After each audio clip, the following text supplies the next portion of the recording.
saying there's a negative result. It's negative. The COVID-19 test is negative. It is negative. So we are able to start with that type of premises and building our foundation. And of course, we did get to a day when we were first informed of the positive COVID testing here on Nation. And we were able to identify the community, and we did our contact tracing, and we were able to have an understanding about how COVID came to the nation with a positive testing result. That isn't to say it might have been here sooner.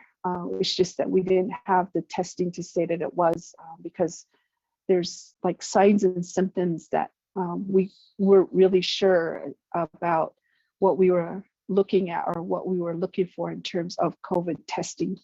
I just wanted to leave that mark there in terms of how we work closely with the states and how we continue to work closely with the states. So I want to also recognize the counties that we have across jurisdictions of the states, as well as what's on and off the nation here with Navajo. In our working together also includes our federal partners, including DHHS, FEMA, the CDC, the Indian Health Services for both Navajo area and Albuquerque area, because of our, we have 3 Navajo satellite communities that are part of the Albuquerque area. And the National Guard was also here to responded to help us during the first surge of COVID here on Navajo Nation, as well as BIA and BIE, and organizations, including nonprofit organizations and universities and colleges, including Diné College and also Navajo Technical University. We have close working relationships with various and local universities here on the Navajo Nation as well.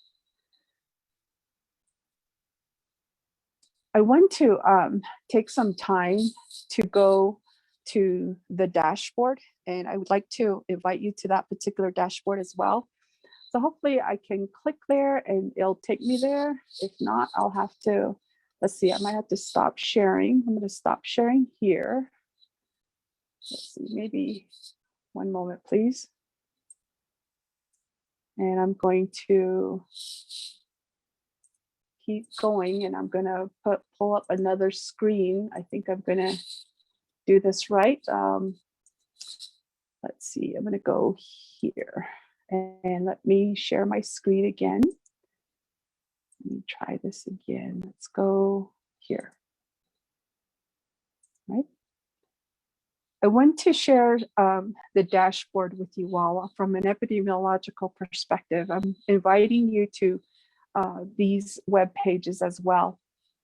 And you can see there is the web page number or address, if you will. And you'll see that this is the Navajo Department of Health homepage. And I'm going to take you to the COVID-19 page. And you'll see there's the Kusintsagi 19, and you'll see multiple resources that are available. I want to share with you that as you stroll through, there's the total number of cases is at 29,386 as of the report from yesterday. And total cases are negative and also confirmed fatalities. And to share what this page looks like. There's the Navajo reopening plan that's available, where a portal where reports of exposure can be reported here, as well as the resources. And then there was a question in the chat where it talked about the humanitarian component, and there's a way where organizations or persons can make donation to the Navajo Nation with the COVID response, and they can click there.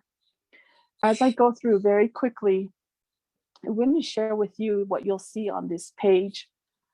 There's the stay home order that takes an effect with the curfews, as well as a heat map with the different service units. You can see here, this is the state of New Mexico, the state of Arizona, and Utah and Colorado. Currently, we don't have the nation as part of the state of Colorado. And you'll see that these here are various service areas on the nation. And some of these areas have been identified to be Public Law 93-638 or the tribal health organizations that we have mentioned, that I mentioned earlier. And then this community or this nation here is the Hopi Nation. That's right in the middle of the Navajo Nation. You'll also see here there's a source map that could be clicked on. And I'm just going to go through quickly with the testing schedule that's available. There's a schedule that's available here that our community members can look at where the next scheduling is taking place across the nation. As I go through, let's see, I want to go to the resources. Let's see, let me get out of this one here. Let me go back. I want to go here to the public health orders. In 2020, the Navajo Nation had administered out 32 different public health orders. And then in 2021, we are now at 3 public health orders, and we're continuing to make amendments and modifications to the orders of how we work to assist and provide guidance to our communities. And I'm just going to go ahead and do a quick click there.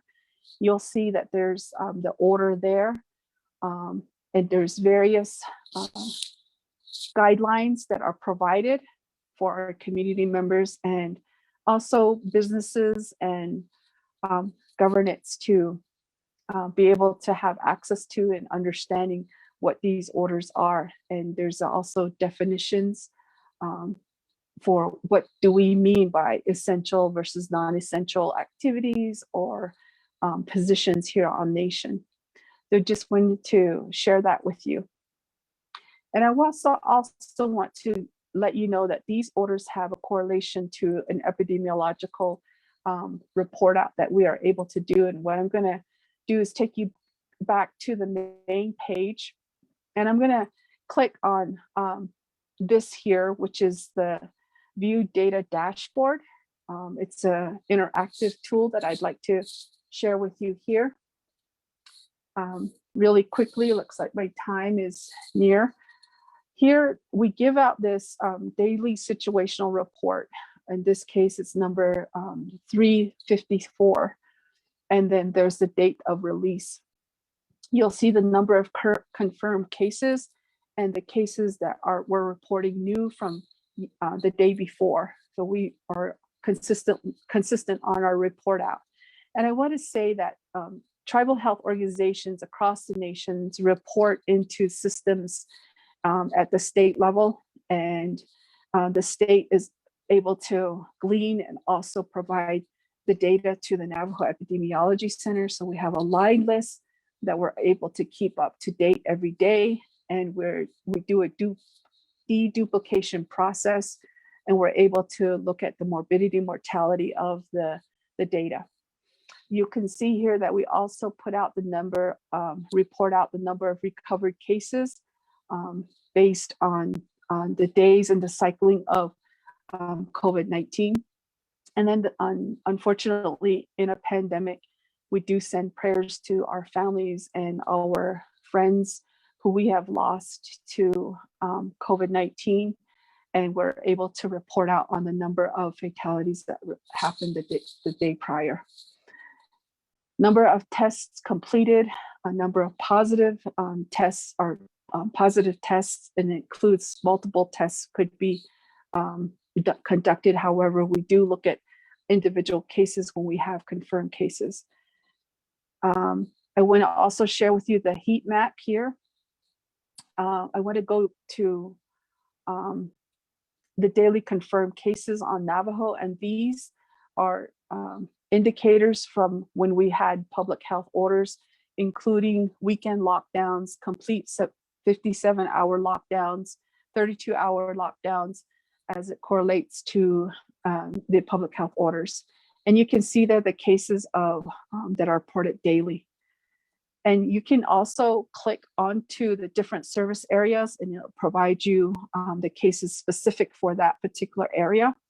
And then also it provides you, I want to have you just take a look that it changes when you click on the service area, it changes the demographics specific for that area. And I'm going to keep it at this frame here, but I wanted to share with you, and I'll come back up to that. These are the total cumulative cases per age group, per fatalities, and then the cases since March. And then we also track border town cases. There's many, there's service units that are on the border towns, and we have definitions on how we assign cases, as well as border town fatalities. As you move through, I want to share here that we've had our first surge in the month of, during the time frame of May, and we started to see where we actually got to a day when we had no cases.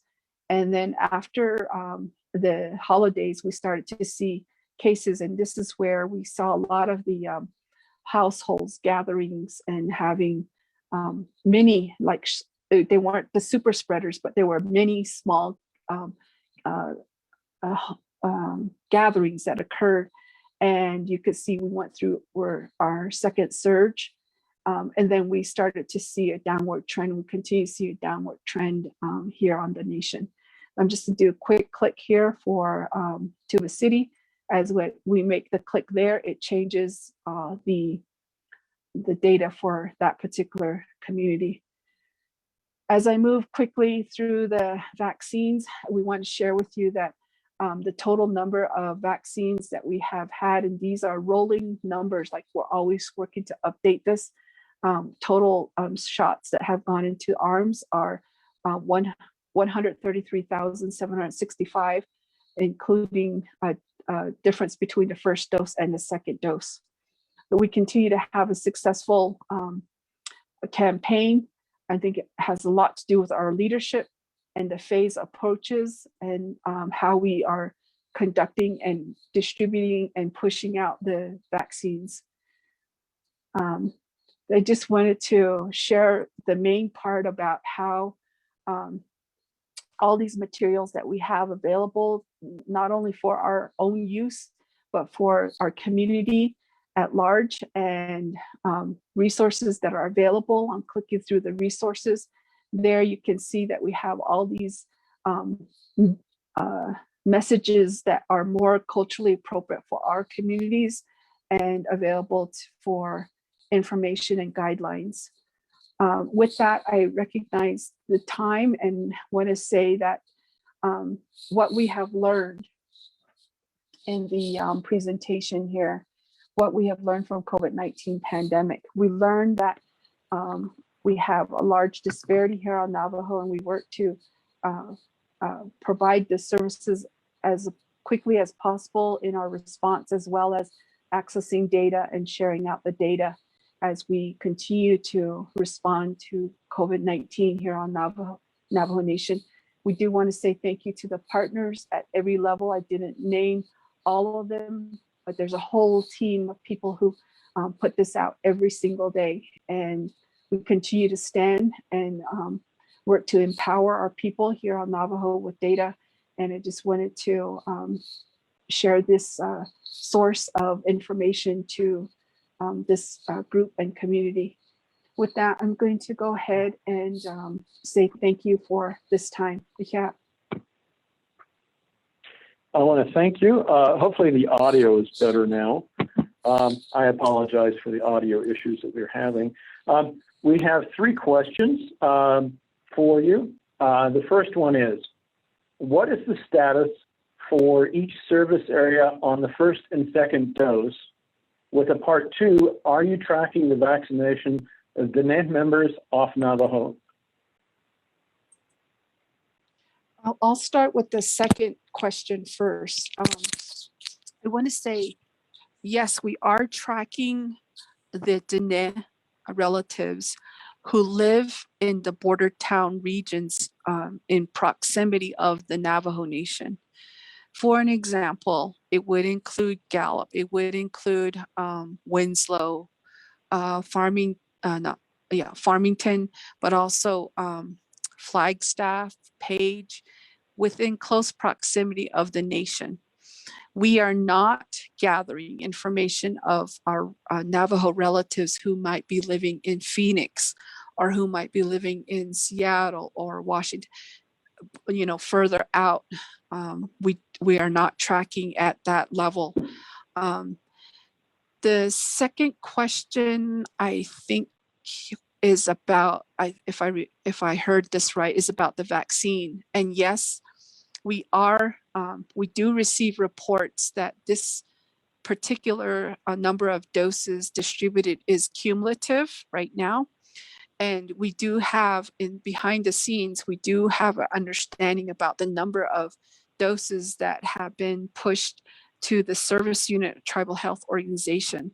And then from there, each one of the tribal health organizations and service units are able to know the percentage of doses that, based on their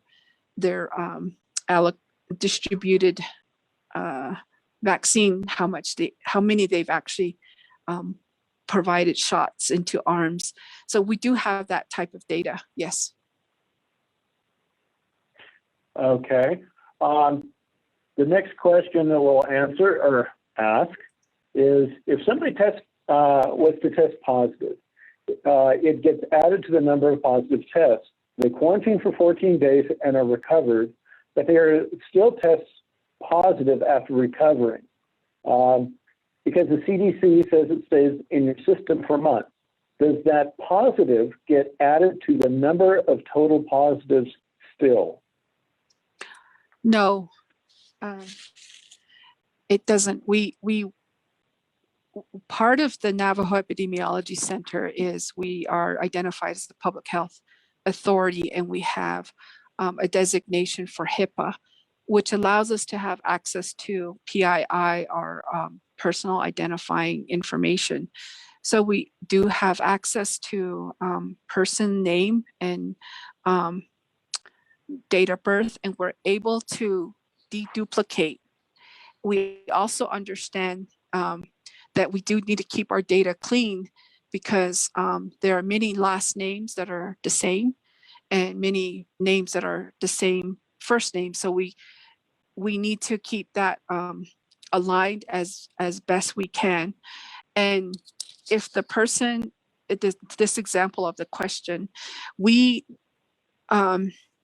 understand that there's continuous viral shed from the first positive or the PCR or the first part of the test, that when it becomes positive or when it's tested positive, for a duration, the virus continues to shed within the person's system, and within a week, 2 weeks, 3 weeks, sometimes they are still positive, but we understand, for now, we have that understanding that it doesn't mean that they're reinfected or that they're positive again. So that's what we understand with these cases and how we're reporting them out. Okay, we have time for one more, so I'm going to flip a coin. And it's this is the question that wins. This morning, Dr. Stevens indicated that data for indigenous populations has been shown to be poor. Would you speak to how your epicenter is ensuring data is as much true to form? Thank you. So we rely on the data that does come, and so it is secondary data to us. We rely and work closely with Navajo Area Indian Health Services, and we have an understanding about the data flow. Now, one of the things that I would say about the quality of data and the timing of data is we do see and we know that there's a late notification to the Epidemiology Center when we have access to it. We also know that there is a delay of these reports, these numbers, these 43 cases, likely the person tested last week.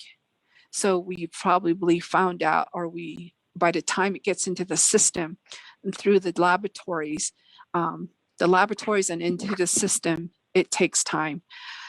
And then there's data that we may not see yet. Both morbidity and mortality that we haven't been assigned or been informed by our state health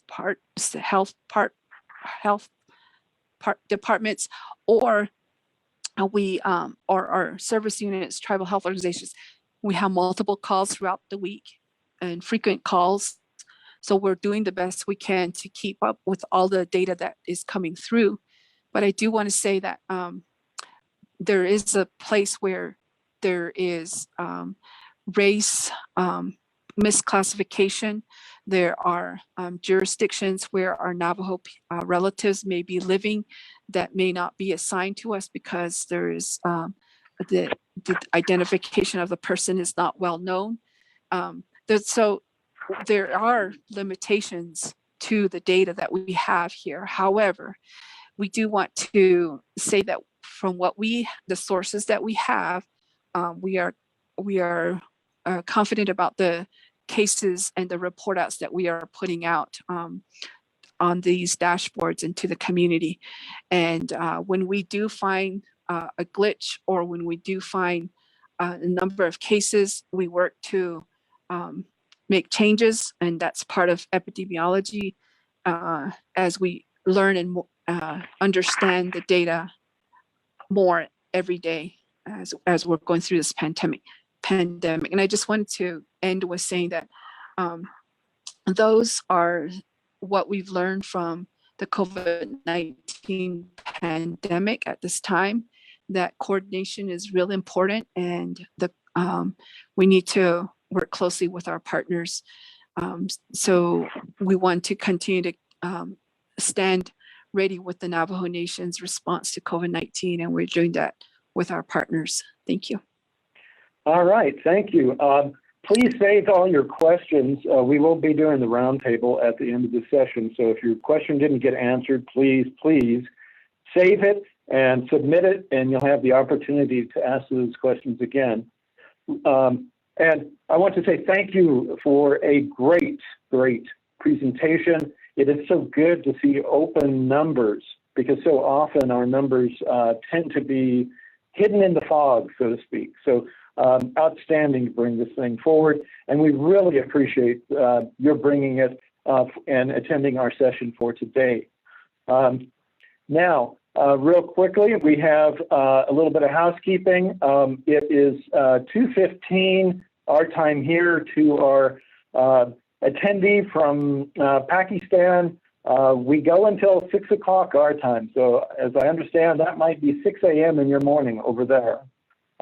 Also, for those of you that have a question about the certificate of attendance, that will be made available at the end of the conference on the website. I posted the website in the chat in case you need a reminder, and you'll be able to fill it out and then print it out for yourself. So that will be available at the end of our session. All right. I see that we've got 232 attendees. I'm really impressed by that. I know how we all seem to, right after lunch, we go through a little postprandial depression as our bodies are digesting. And so it's good to see you here. Now, our next presentation is Charles P. Gerba. Chuck Gerba, AKA the Germ Doctor, is a professor in the Department of Environmental Science and the Department of Environmental and Community Health at the University of Arizona. He obtained his PhD in microbiology from the University of Miami, Florida, and was a faculty member in the Department of Virology and Epidemiology at Baylor College of Medicine from 1974 to 1981. He conducts research on the transmission of pathogens by water, food, and indoor environments. He has been an author on more than 600 peer-reviewed articles and several textbooks in environmental microbiology and risk assessment. He is a fellow of the American Academy of Microbiology, the American Association for the Advancement of Science, and the International Water Association. He was lead investigator at the University of Arizona for the Center for Advancing Microbiology Risk Assessment, funded by the Department of Homeland Security, an investigator with Conserve Center, funded by the USDA and the National Science Foundation, funded by the Water Environmental Technology Center. Among his current research projects includes assessment of novel technologies in disinfecting for the control of coronavirus, use of wastewater monitoring to identify and predict the number of cases of coronavirus in a hospital or community, and a quantitative microbial risk assessment. So without further ado, I turn it over to Charles Gerba.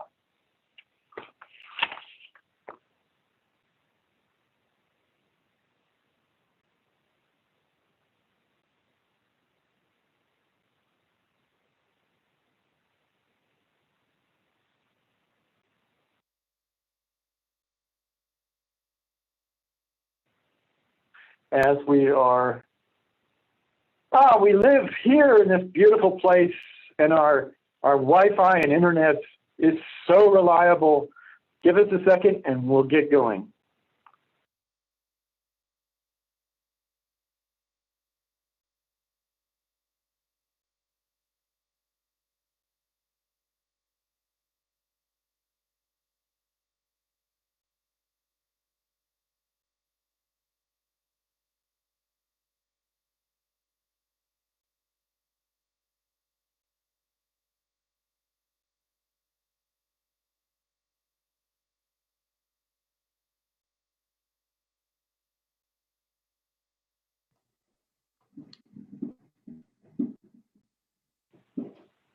All right, it's the job of the host. Hopefully my microphone is going good.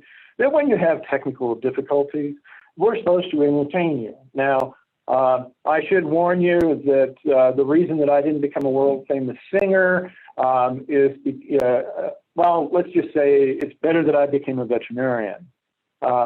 We want to thank you for attending. Again, while we're waiting here, we will go ahead and be sure to click the question and answer. I will do the best to read the questions. Again, we'll be taking just basically the first two or three that we see. If you have a question, we also can sometimes answer some of those directly. At the end of this session, at the end of the day, you will be able to click on our link, be able to give your feedback on our conference. Hopefully you'll give us 2 thumbs up, and you'll be able to print out yourself your certificate of attendance if you need continuing education as a physician, a veterinarian, a public health person. So that will be available, that link will be available at the end of the conference. Actually, Dr. Bander, I think Dr. Charles is Dr. Charles Monty Russell, who is our president. Dr. Gerba is, I cannot see him on the list right now, maybe because he still have 5 minutes in his presentation. So while we have some time available, there is a long list of questions for Ramona. Still, if Ramona is available and is happy to answer 1 or 2 or more questions, then that will be great by the time. Okay. Well, while we're waiting, Ms. Ramona Anton Nez, are you available for some questions? Because we did have some additional questions for you.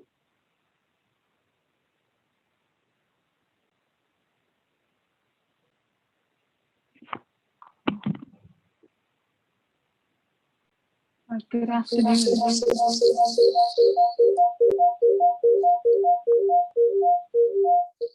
Yes, I'm available. I thought I went okay. over time, so. Oh, no, you're good. You're good. We absolutely enjoyed that you were here, but we do have the opportunity to provide a few more questions while we're waiting for our next speaker here. So the next one that we'll ask here is, there was a recent newspaper article about the outbreak at the Winslow nursing home, where there was a large number of Navajo residents. How does the Navajo Nation coordinate with off-Navajo Nation nursing homes in protecting Navajo elders from coronavirus, in monitoring coronavirus numbers and vaccinations?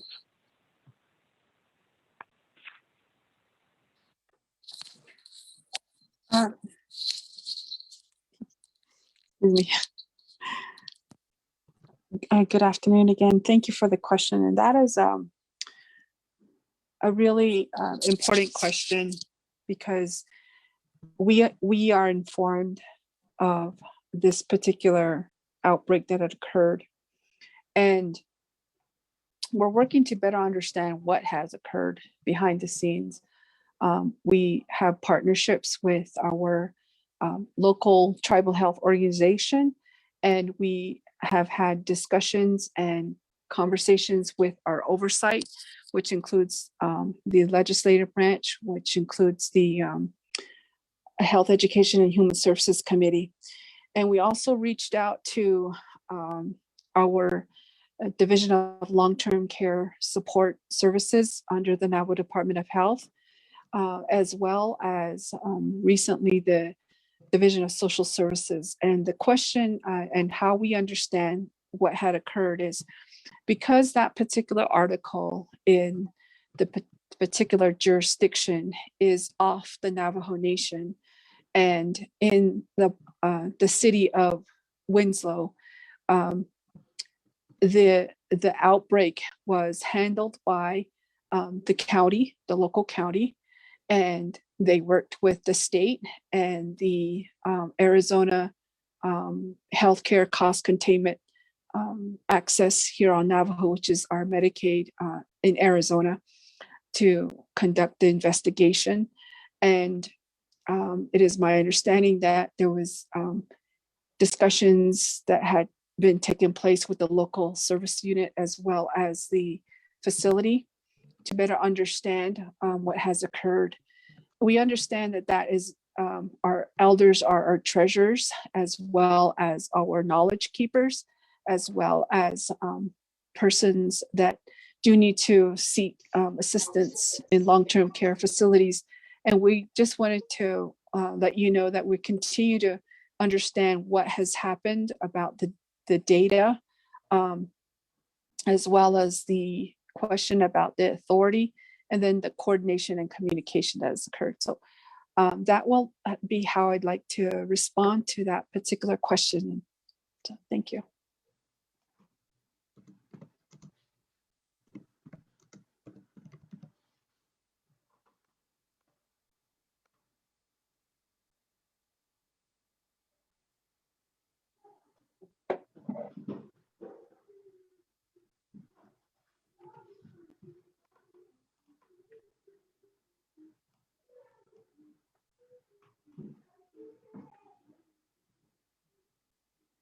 Dr. Bender? Dr. Bender, can you hear? Yeah, Dr. Yes, Gilroy is here. Yeah. Oh, he's ready to go. Okay.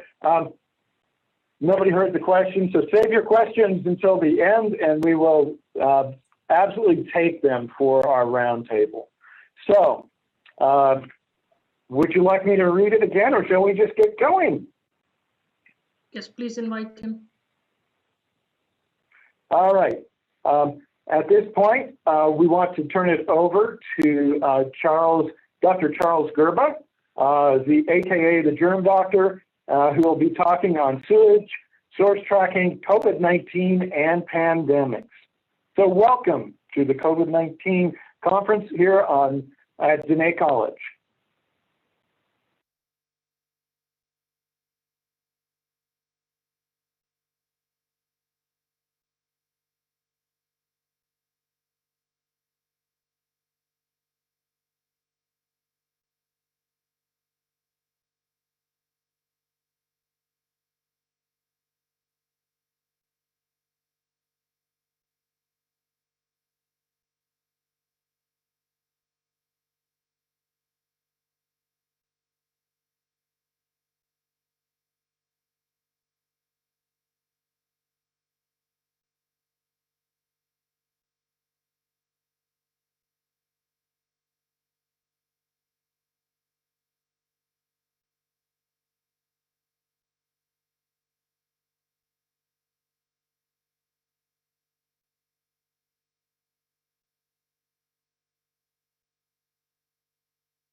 So much like Apollo 13 had their glitch, we are working through ours, and so the rest of the conference is going to be perfect.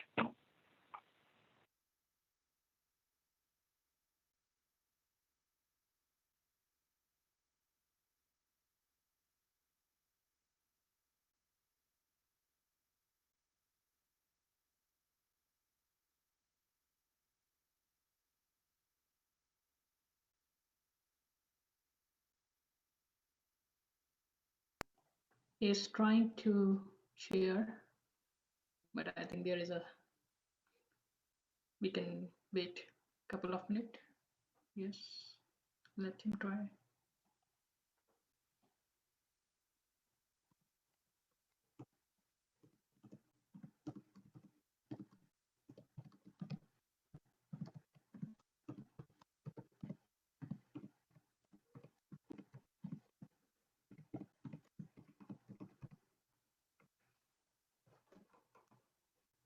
Dr. Gerba, are you online?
All right, I'm going to keep trying to entertain you until we get things working here.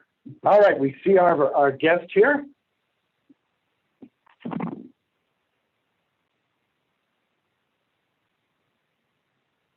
Dr. Charles, you were visible there for a second. The sound was still not there. We anxiously await.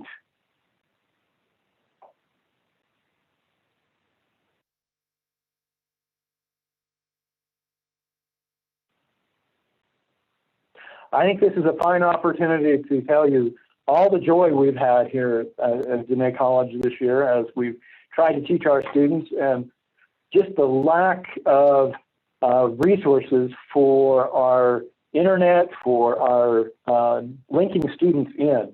And I have to say, and I have to praise our students, because they really have striven to attend our classes, submit their things.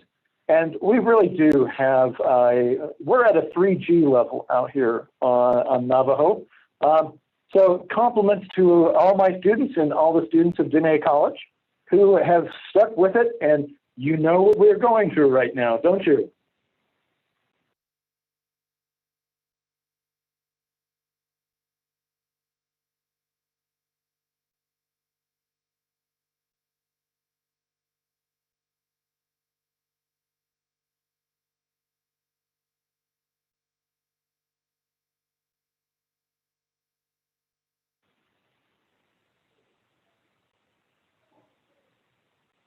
So, Dr. Garba, are you ready, sir? We cannot hear you.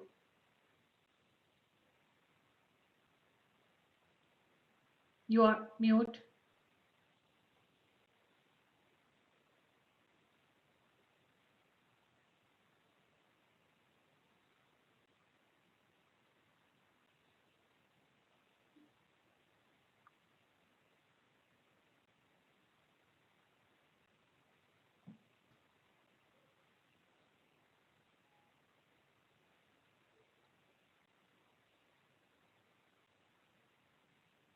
Yeah, you are unmute from our side.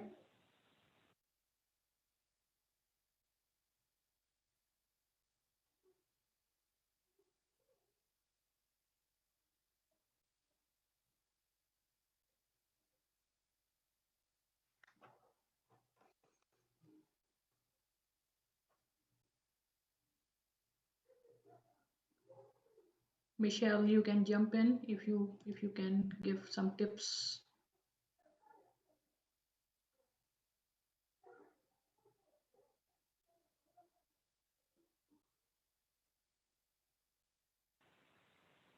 Dr. Gerba, we can see you now. Still have not been able to hear you yet.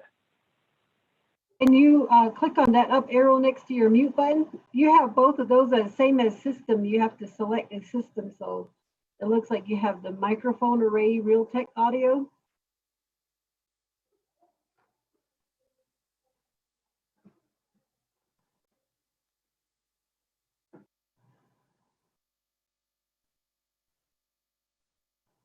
Click on that Realtek.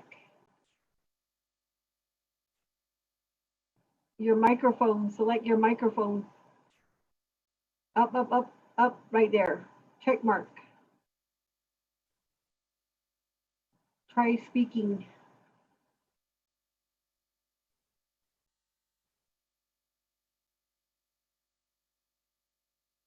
You can also dial in with a phone. So if you want to do leave computer audio.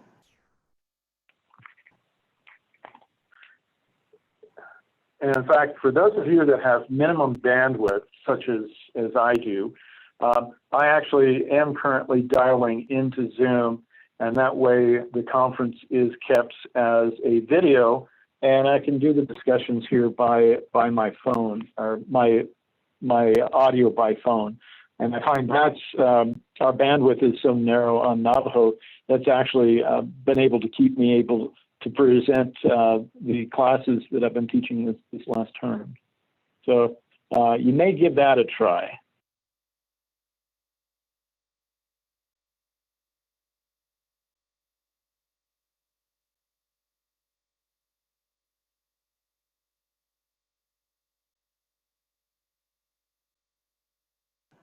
You also have audio settings. It should be at the right bottom in your hidden icons area. Usually you can select whichever audio from there that you want. On the right hand bottom on the hidden icons under your speaker section.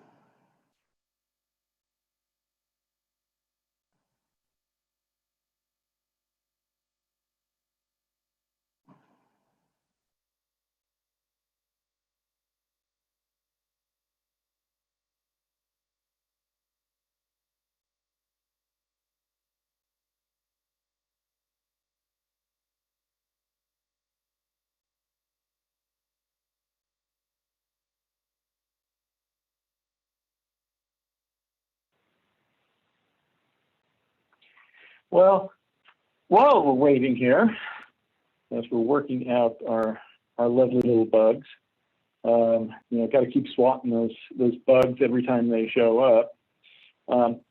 Yeah, one of the things that I would like to, I'll take this opportunity until we get our audio going here.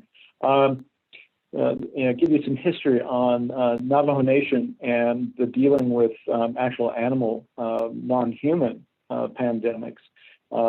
In 2001, we had the outbreak in foot and mouth in England, and it ended up with 6 million livestock killed, devastated the economy of England in that period of time. And the Navajo Nation, we really stepped up and developed a response plan for the outbreak of livestock diseases, recognizing that we were deficient at that time. We drafted response plans, we developed committees, and actually came up with legislation for the Navajo Nation in how we would respond to it. Additionally, in December of 2003, the first, what was called mad cow disease, or bovine spongiform encephalopathy, hit in Washington State. And we actually initiated our response plan and tested it. The president of the Navajo Nation at that time, Kelsey B. Gay, actually signed an executive order to support the response. And luckily, it was contained to a few animals in Washington State. Later on, in August of 2009, the Navajo Nation actually became the first tribal nation to sponsor and participate in a drill with the USDA in response to a zoonotic disease. In this particular case, Rift Valley fever. This was a statewide and reservation-wide response program. It tested our capabilities. As you may imagine, the Navajo Nation is quite big, and we came to the realization that if we were to try to actually cut off our borders, it would take about 1,100 police officers and Navajo Nation Rangers, which are our livestock officers. Then later, the Navajo Nation actually hosted the first drill by the USDA ever on tribal lands. And we hosted here on Navajo what's called the USDA Veterinary Stockpile, which is much like the push-pack system of the CDC in order to respond to an animal disease. And this drill was held in April of 2011 at the Navajo Nation Fairgrounds. So Navajo Nation, we have been participating quite a bit in developing plans on the animal side for outbreaks. So those are some of the histories that I wanted to give you. And you may ask, what is a veterinarian doing with response to, an outbreak of diseases? A big portion of our training and background is actually in zoonotic diseases. And in fact, coronavirus was recognized, this beta coronavirus family was actually recognized as a serious threat to humans actually back 20 years ago, and has been on the list at the level 4 risk list for diseases of concern. So we have been working in the veterinary side in order to slow down, prevent, and actually share the concept of One Health, which is that animal health, environmental health, and human health are all related to each other, and health of one can severely or positively affect the health of the other. So with that, we will try again to get our distinguished guest speaker online with us.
So, are you ready, Dr. Garba?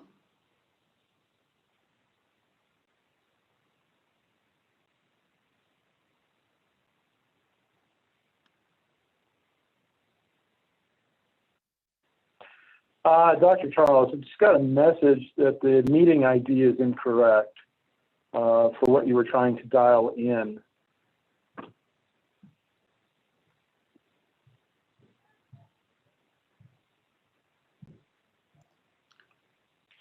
Okay.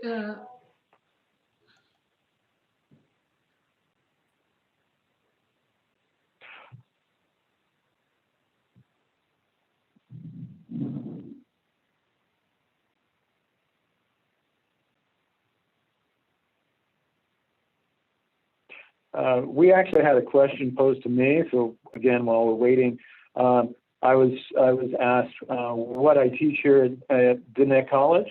I teach veterinary science, animal science, zoonotic diseases, and One Health. So, jack of all trades and master of none.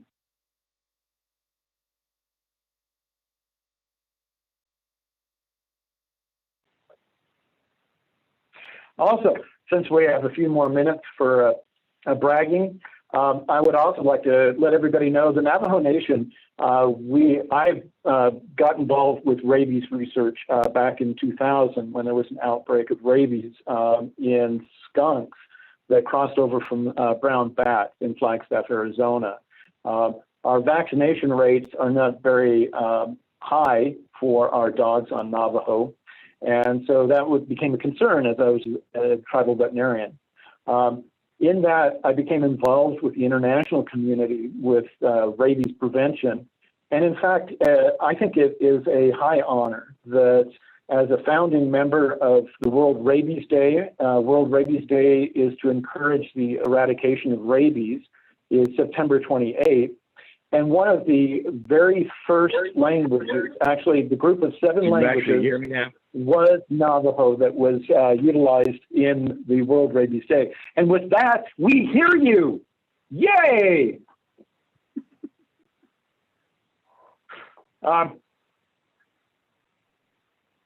It is showing that your phone is muted at the moment.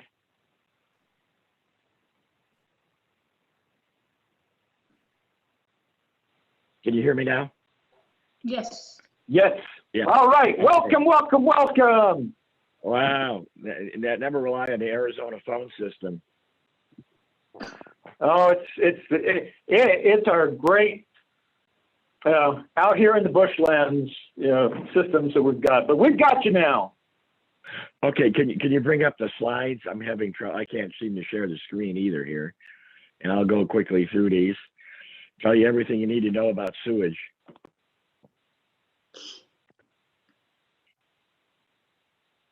And I'll go quickly here.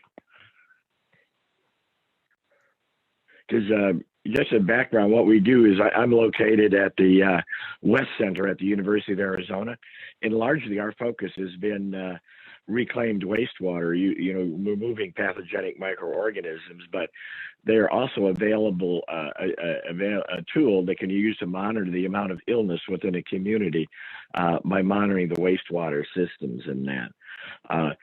You're hearing me okay, right? No? Yes, we're hearing you. Yeah. We're hearing you good. Yeah, one time Very I gave good. a seminar, I don't think anybody heard me. So what we actually do is, for the last several years, is monitor the wastewater for viruses. And what we did when the COVID outbreak began, we realized we had a system that we could monitor actually the amount of illness within a community. This wastewater-based epidemiology, as it's been called, has been around for about 40 years, actually, where they monitor the amount of poliovirus in communities in the developing world. The idea has been is to go into communities, and rather than go door to door looking for cases, is you test the wastewater from the community in the developing world. And if you find poliovirus in the wastewater, then you go in and vaccinate the community. but it's known that's related to the amount of cases which actually occurs within a community, which has the advantage is with the wastewater-based epidemiology, we can get an idea of the number of cases within a community. And the Dutch right away realized the potential for this at the beginning of the COVID-19 outbreak and began monitoring the wastewater in the Netherlands immediately. And what they noticed is they could find evidence of cases within the community about 10 to 12 days before they were reported clinically. Why is that? Because when you're ill, you excrete billions of viruses. And you excrete usually the viruses before you become clinically ill. And also people usually wait till they're clinically ill or suspect that they're clinically ill before they go see a physician or get tested. So it has a real advantage to that. Sensitivity is incredible too. You can detect, based on the Dutch study and what we know about poliovirus, 1 case in 100,000. So it's an incredible technique to monitor a community. In one sample, you can look at thousands of people. What we did, my colleagues and I, as approached the university, is why don't we use this as a tool to try to monitor the dormitories on the university and track down cases, and then try to prevent the virus from spreading. And now we began in August, right before classes started. And within a week after classes started, we got our first hit in one of the dorms. We basically monitored the sewer lines coming out of each dormitory. And right away, we had a meeting with the administration and the other people involved, the health related people. And we came back the next day and tested that dormitory that was positive. We tested it 5 times in the morning to make sure our grab samples that we were collecting were reflective of students being infected. And all of them came back with the same number of viruses. That afternoon, the students were tested that were in that dormitory, and 2 people were identified that were actually infected with the virus, the SARS-CoV-2, and they were removed from that dormitory. We tested the next day and we found no virus. And we repeated that scenario for the next couple of weeks of the semester, where we monitored the dorms. We had a positive. We went in there and tested the students, and then we removed the students to a quarantine dorm. And we could detect as few as 2 students in about 300 quite easily by this methodology.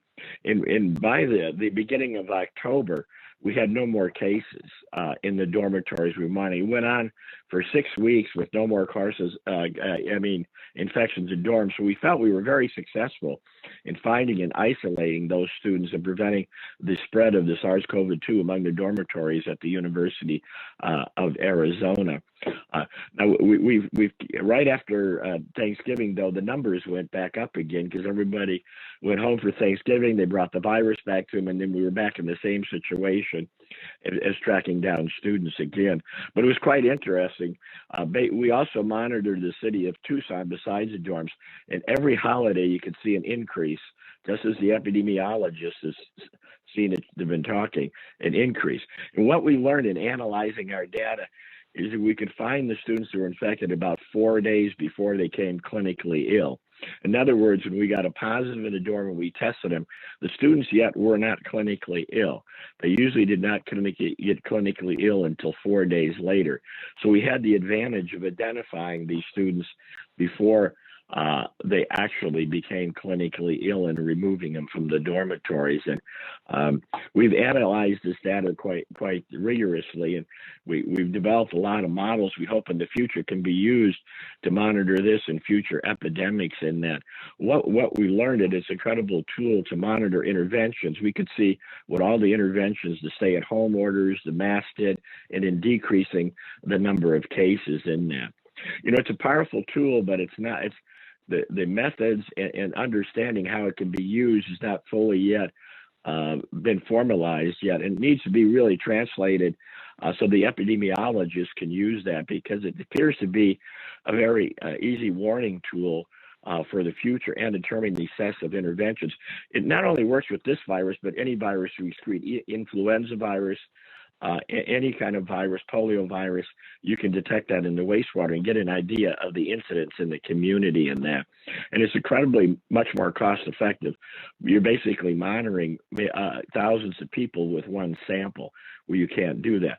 And it overcomes the difficulty, like some people don't want to be tested for one reason or another, but we're still allowed to look at the entire community. We're hoping in the future to hold workshops and training so that we can translate the success of what we've been finding to epidemiological health departments and others who would want to get an idea of the incidence of illness in these communities. And I think that's one of the big advantages. I don't think the full potential of it has yet been realized, and it needs to be translated into a format, and the tools need to be developed that epidemiologists and health departments can use this in the future. Thank you. Thanks for putting up with me too. I don't know what happened here. Oh, it's actually, we're honored to have you be able to speak with us today. So, it's our fun. We go through this as instructors here at Diné College about every class it seems with. So you're good. You are absolutely good. So anyway, let's open it up. We are actually running pretty well today. And we can actually pass on some questions if you'd like. How does that sound? Sure, So, be glad to. Dr. Garba, All right. this is Dr. Hakim, and I want to ask a question about with all this experience that you are using for the contact tracing of sewage of COVID, using that sewage samples. How you will correlate this with the other communities and having other issues, just like, for example, like polio. For example, this multi-drug resistant Salmonella typhi and these type of infection in other communities. So how come you can utilize those this procedure, this methodology in other countries, in other communities? How much it could be helpful? And do you think that we are already using this here in Navajo communities, or you have info about that maybe we are planning something like this in future to utilize here in Navajo communities? Yeah, those are a lot of good. I should point out too that technology's become fairly inexpensive. These tests now are commercially available for wastewater. SARS test is available for about $20 now. They can be used for the detection of the viruses in that. But our colleagues in Asia have been looking at using it to detect Salmonella typhi, cholera organisms in that. They've started to look at that because there's vaccines available. You could intercede with those. So you can look at a wide range of different organisms. And also, some of our colleagues are looking at segments of communities, because you can look at it by testing the sewer lines in different places. So you can determine maybe where you have hot spots of SARS-CoV-2, and maybe you need to put more emphasis on the targeting those areas for vaccines and others. So it has a potential for doing that. Our colleagues have already identified how some of the viruses spread in communities by dividing up samples among the community.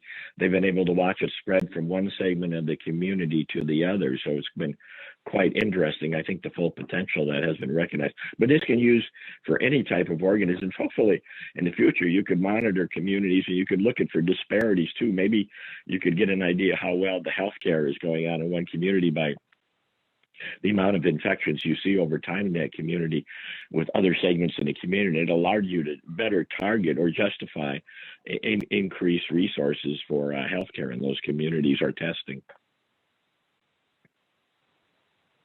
Great answer. Yes, our unutilized resource of poo in order to diagnose disease. And for those that, coronavirus is in that great family of coronavirus. And on the veterinary side, we actually do see quite a few of these coronaviruses do shed or do cause intestinal disease. Now, the next question that we have here is, Dr. Gerba, how expensive is an individual sewer sample test? I do believe you answered that question, but I'll go ahead and have you answer it again. Yeah, that's a good. A lot of companies have seen the potential for this, and you can get a direct test now for about $20 a test. And we found out we used to concentrate it to try to increase the sensitivity, but some of these newer tests, you don't have to do that. So it really comes down to about $20 per test kit for the SARS-CoV-2. And they're looking at developing those test kits for other organisms also. So the cost has become down quite a bit from what it used to be because of the various competing manufacturers now. Dr. Gerb, I have a question. All right. So go ahead. are you able to sequence virus out of these sewage samples to assess if there are variants? Or are you doing PCR to amplify multiple regions of the viral genome so that you might be able to see one amplicon dropping out versus another one to assess whether there is COVID variants appearing in your sewage samples? Yes, that's a good question. Yeah, we're doing that. We're doing sequencing right now. Looking at the variants, we're looking for the UK variant and the South African variant in the wastewater. That analysis is underway, and you know, we have seen it. We do monitor other cities, and we've seen it, the UK variant so far in one other city. Haven't yet found it. At least we haven't analyzed all our samples, no, but we were looking for those. So we'll be able to hopefully see whether the variants have appeared or not. And we're actually looking at various communities, not only in Arizona, but on the West and East Coast too. Okay, we have one. We'll do one more question, and this is actually more of to the panel, so we can bring this up again. The question is: do tribes have the piping infrastructure to conduct this tracing? I imagine that it's easier to contact trace in a dorm where everybody's sewage goes to the same place. Do tribes have a similar sewage setup? And from our perspective here on Navajo, it depends upon where you're at. About 30 to 40% of our population does have access to our Navajo tribal utility actually has sewer systems, the larger communities. And there are some septic systems out there, but we are still here on Navajo, still have the little building out there behind in a lot of locations. So I can add that to discussion. Dr. Charles, if you'd like to answer part of that as well, or anybody else within our program here. You know, that's actually one of the challenges too. In a lot of the developing world where this is used to track down polio, they can go into septic tanks or communal tanks, or actually runoff in the developing world has been used to track down cases, or rivers even have been used before. But that makes it more challenging though. But if there's any kind of type of waste collection, you can always use it. All righty. Hope that answers the question on that. Yes, I see that, you know, we do have that potential here. And honestly, I am not aware if we are doing sewage testing at any place on the Navajo Nation at this time. All right. You know what? Those are the three questions. Oh, go ahead. I was going to add one thing. One of the advantages, you can freeze these samples, and they're good for many years. So you can always go back historically and look if you want. So that's one of the other things we're doing, is going back and looking to see when the virus first appeared in Tucson, for example.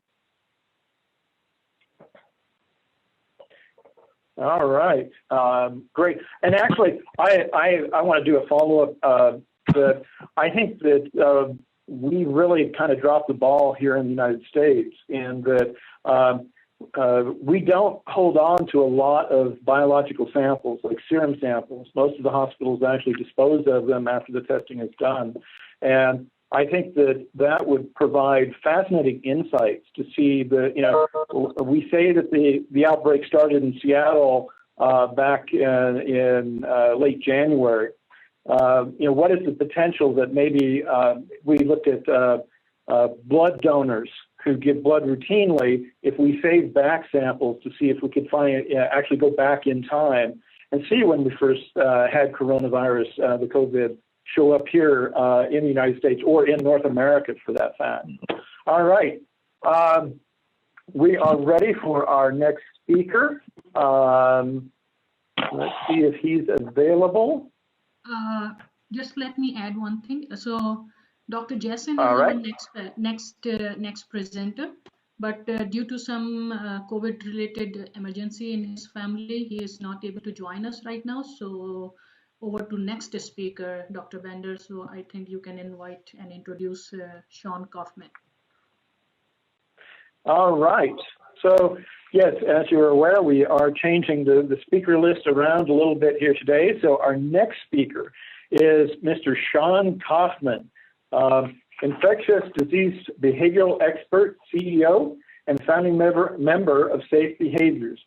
Mr. Kaufman is the CEO and founding partner of Safe Behaviors, LLC. Sean has several years of experience in the field of organizing development, behavioral management and modification, crisis and risk communication, and emergency preparedness in public health and business organizations. He has served on the Board of Commissioners at the National Center for Health Education Credentialing, NCHEC, was a trustee for the professional development of the Society of Public Health Education, and past president of the Georgia Federation for Professional Health Educators. In 2011, Sean started Safe Behaviors, an organization which specializes in the development and delivery of behavior-based training solutions. His client list includes local, state, federal, and corporate organizations.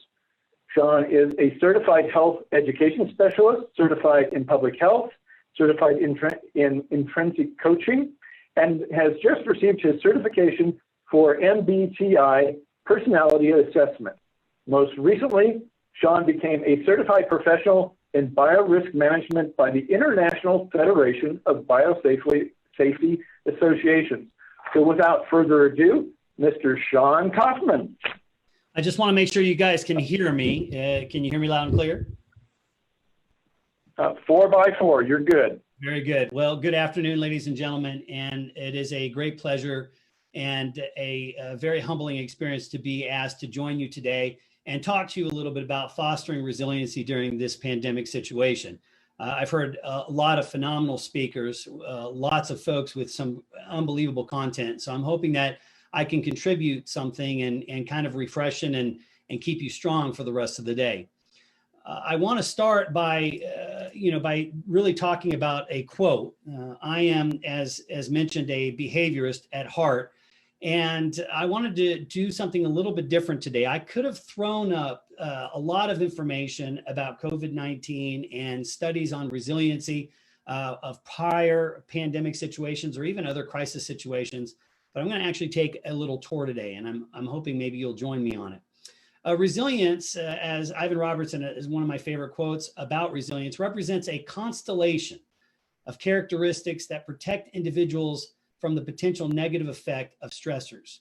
Now, as mentioned with a phenomenal introduction, I've had an unbelievable road in public health.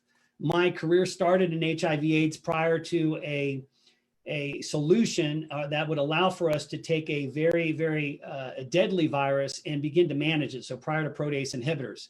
So I worked at the bedside of folks making quilts back then, 25 years ago, and worked in hospice trying to reunite families that were torn apart as a result of the stigma to HIV and AIDS.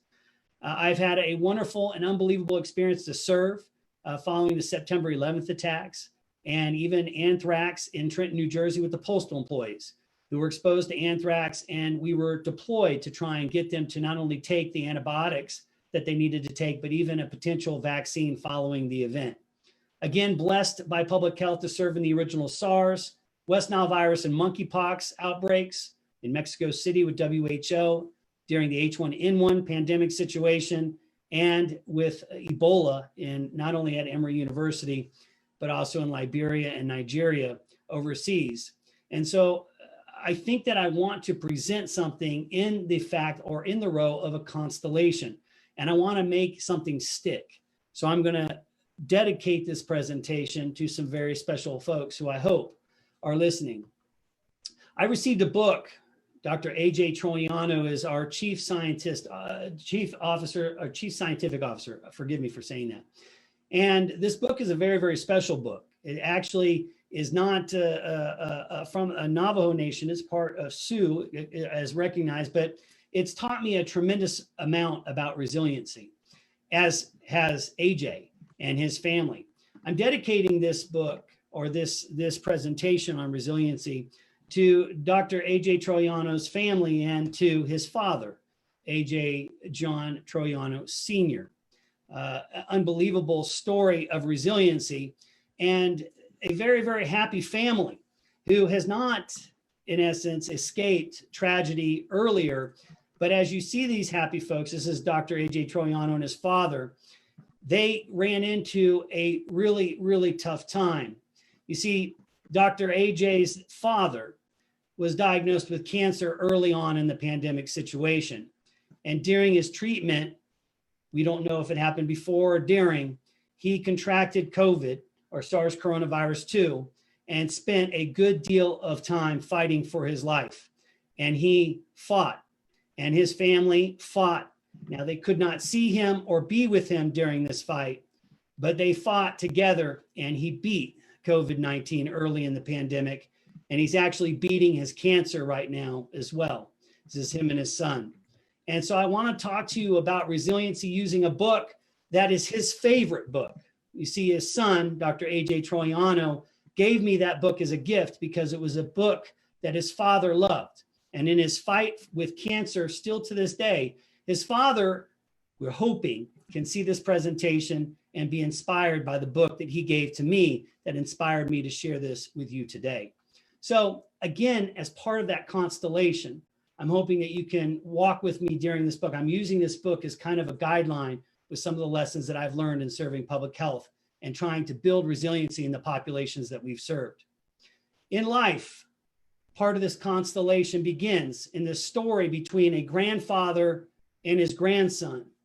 And in this story, his grandfather says, in life, there is sadness as well as joy, losing as well as winning, falling as well as standing, hunger as well as plenty, and badness as well as goodness. And his grandfather says to his grandson, I do not say this to make you despair, but to teach you reality. This pandemic situation is something that public health has expected for quite some time. And to be honest with you, we still expect the big one to hit. There are always going to be health threats out there, and we cannot deny that. In fact, denying that only makes people fall into levels of despair, far worse than if we acknowledge the fact that there are risks out there. Life is what it is, and our job is to enjoy the journey through that life, even sometimes when bad comes. So that first constellation, or piece of the constellation I want to offer, is the fact that we cannot run away from reality and know that bad things are going to come. The second part of that constellation is to realize that life is a journey, and it is sometimes walked in light and sometimes in darkness. Now, in the story where the grandfather talks to his grandson, he reminds his grandson that the shadow is never bigger than the source of the light, and to always remember that. We should not always walk in fear of the shadow while we walk in the light. And we may not know when bad or how bad times will come, but accepting that they do come makes them easier to face. So I think one of the pieces of the constellation is to make sure that you realize that life is there and storms will come. But another one is to realize that sometimes when the shadows are there, there is a greater risk than the thieves or the animals. And let me explain this. In the story, the grandfather talks about two people on a journey, and they talk about coming to the edge of a forest where there is great shadows, and one chooses to go in and one chooses to stay out. And when they're getting ready to go in, the gentleman that stays on the outside of the forest says, well, which is greater, the thieves or the wild animals? And he says, your fear is. Your fear keeps you from walking through this journey, from learning and seeing this as part of your life rather than an inconvenience to it. And so as he goes through his walk into this forest, he gets lost, and he gets chased by a bear, and all of these things go wrong. But when he finally comes out on the other side, he has the ability now to appreciate the light because he actually walked through the shadows. And so life is a journey. And I think it's important for us to always prepare people. There are going to be good days, and there are going to be good things that come in the future. And right now we may be in the shadow, but the light is always bigger than the shadow that exists. I think the third constellation I want to refer to is you did not ask to be born, but you are here. There are things that we are in control of and things that we are not in control of. And what others do around us does have an impact on all of us. Who you will be at the end of the journey is taking form right now. And the journey is always perfect, no matter what roads you choose. Even if you make mistakes and fail, even if you're not proud of the road you've been on, the fact is that you have a chance to choose right now the rest of your journey. I have known disappointments, as many has, and the grandfather says this to his grandson. I might have wished things could be different, but I would not change anything in life, good or bad. Now, the grandfather tells a story about two women. One woman who was married to a man who worked very, very hard. She was a stay-at-home mom. She stayed at home. She raised her children, and she was now older, and her husband had passed. And the other lady had married a prominent man who traveled around the world. She traveled around the world and never had kids. And her husband had two passed, and they were two ladies sitting together.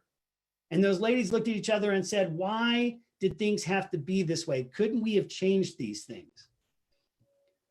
And so they went to a wiser woman, and the wiser woman looked at the two ladies and said, I want you to go home and make a blanket. Just make a blanket that tells me about you. And the two ladies went home, and they both did it, and they both came back. And when they presented their blankets, the blankets were the stories of their lives. Not the stories of their lives of what they ought to be, but the stories of the lives of what they were, demonstrating that the value of them within each other were their true journeys. Their journeys were valued, and they focused more on where they were and the journey they went on than what they thought they should have gone on. And that's how you know you're happy. The point is, a part of this constellation and offering resiliency is not only do we have to realize storms will come, and there will be good days and bad days, shadows and light, but we're also going to have to remember that there are things that are completely out of our control. And every single day that we continue, we're on that journey. Now, we as individuals have weaknesses as well as strengths. And in life, there is two of everything. Now, the grandfather and the grandson step outside of their home, and they see this huge cottonwood tree. And the grandfather says, well, tell me, what do you think? And he says, I see strength and solidity, and it's solid and it's sturdy. And then he points over to the choke cherry trees, and he sees that these trees are a little flimsy. And he says, you know, when a tornado came through, that cottonwood was half destroyed, but those choke cherry trees made it through untouched. Those things that are your greatest strengths can in an instant become your greatest weaknesses. And that is a reality of life. Now, the grandfather goes on to tell another story about a warrior, a good warrior, who had lost everything, his whole tribe. And he had pulled into another tribe and was asking if he could join them. And the chief looked at this warrior and said, absolutely, under the condition that you give me your horse. And the warrior said, I have nothing left. The horse is all I have. And turned around and walked out of the village sad. And when the chief was asked why, what was going on, she said, look, this village has many horses that I would have gladly given to this individual. But the reality is that in times like this, we must make sacrifices for the good of everyone. That's how we're united. That's when we are a village. Wisdom is born of both weakness and strength. It's not just strength. And so again, adding to that constellation of resiliency, We have to acknowledge the fact that we are strong and we are weak, and to not hide those strengths or weaknesses, but to accept them as they're part of ourselves and a part of who we are.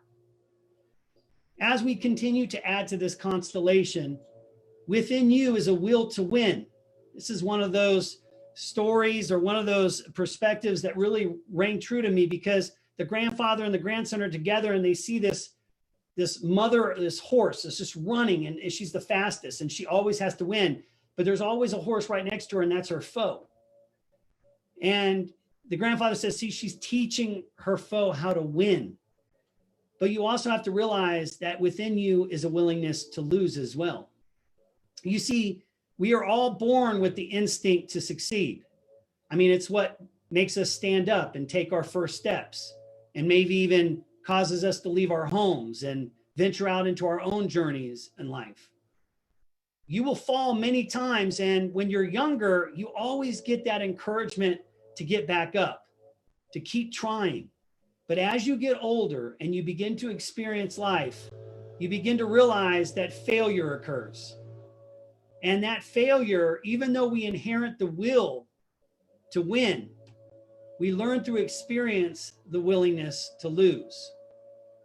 And it's better for you to go until you cannot, or it's better for you to go until you cannot go any further than to quit when you have the strength. And I think Anthony John Troiano Sr. knows this. There's a fight and you've got to keep going. And it's better to keep going until you just cannot go anymore. And it's funny, in the book, he talks to his grandson about something called Long Walker. This person, a part of the village that left the village to go get medicine to save the village. And on the way back ran into a horrible storm and barely could make it back, barely. As he came back into the village, he barely came back in, barely able to survive, but he saved the village. They called him Long Walker. And when asked, how could he do it? This was his statement. It was better to go on until I could not than to quit when I had the strength. So I think part of the constellation is to remind people that it's not going to be easy. It's going to be tough. It's going to get harder. Your journey may seem like it's never going to end, but you have to keep going. You have to be like this gentleman was, Long Walker.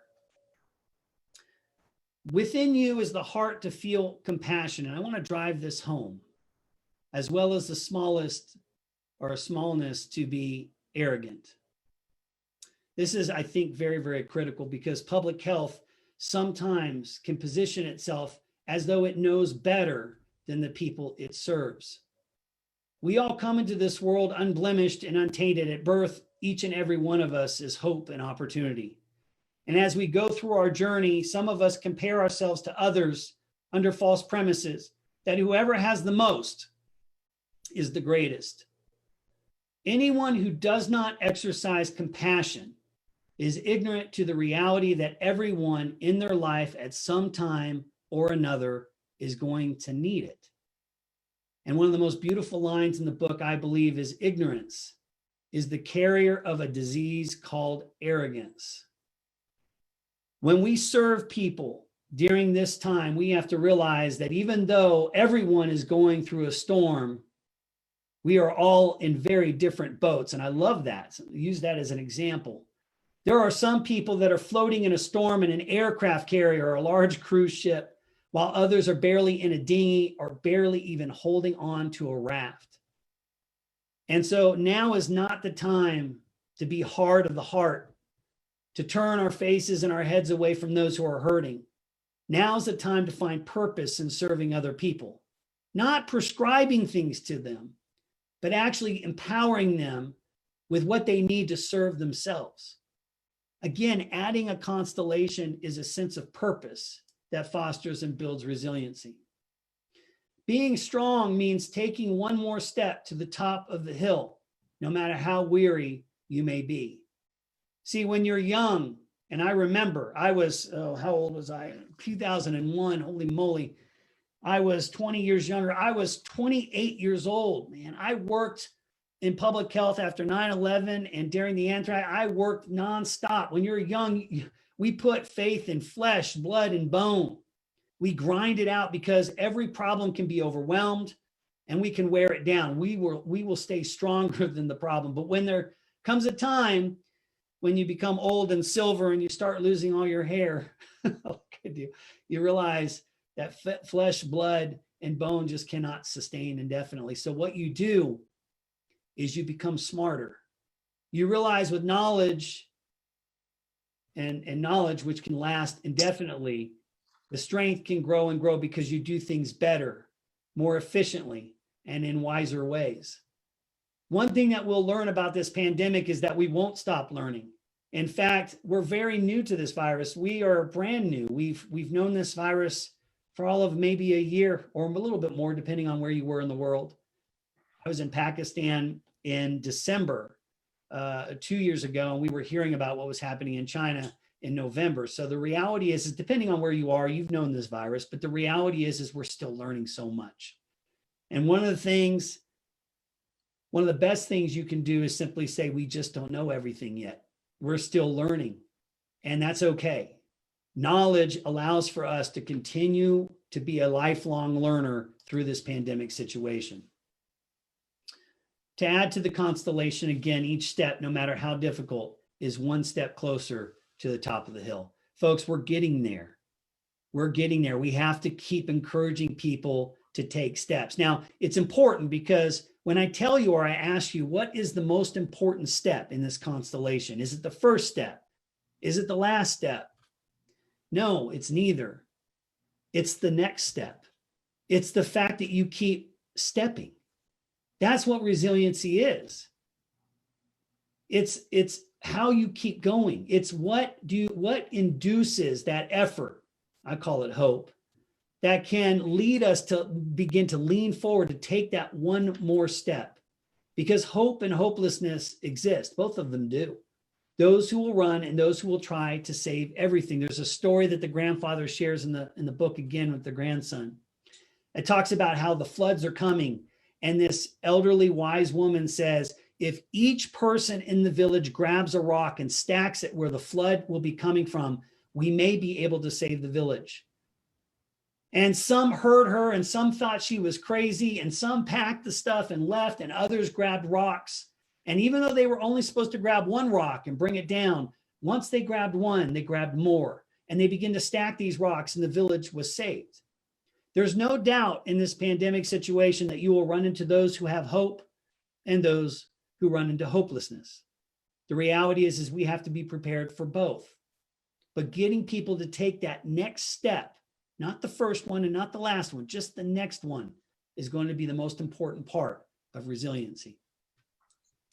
To keep hope alive for one more heartbeat at a time leads to the light of the next sunrise and the promise of a new day.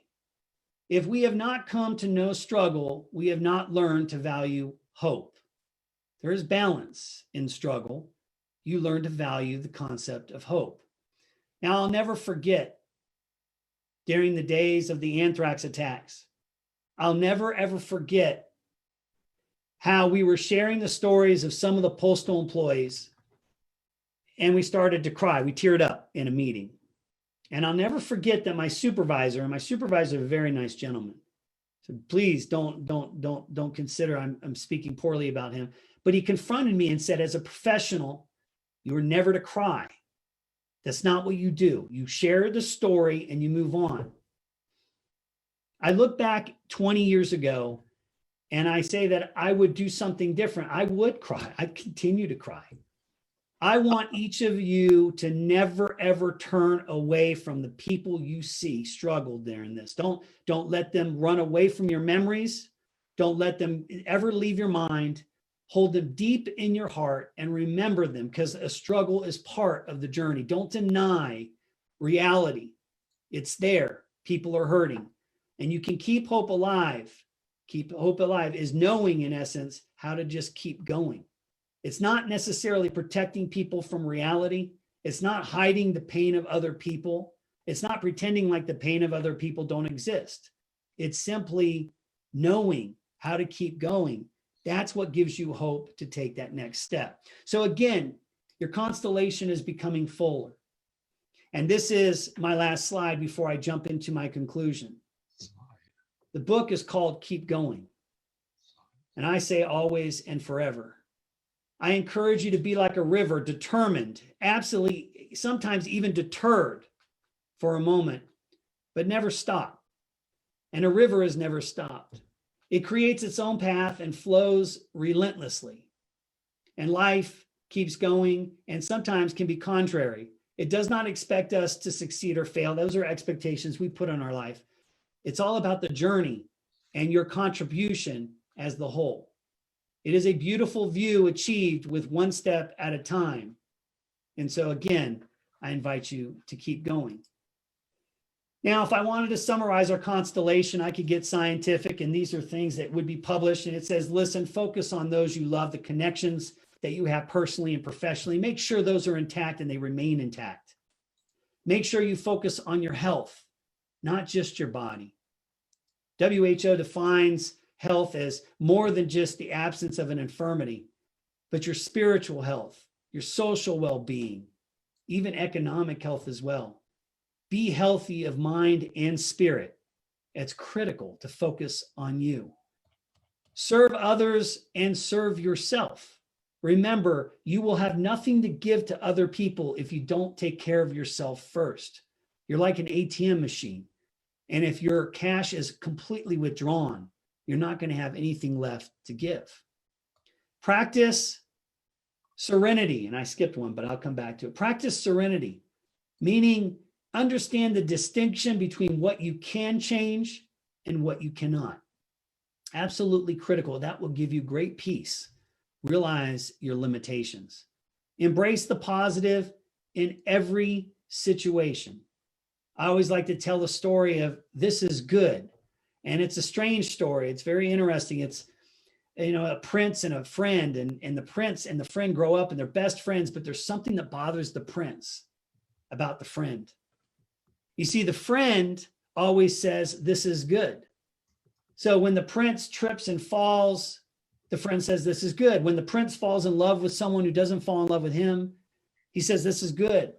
And one day the prince becomes king and his friend says, this is good. And the kingdom gets attacked and his friend says, this is good.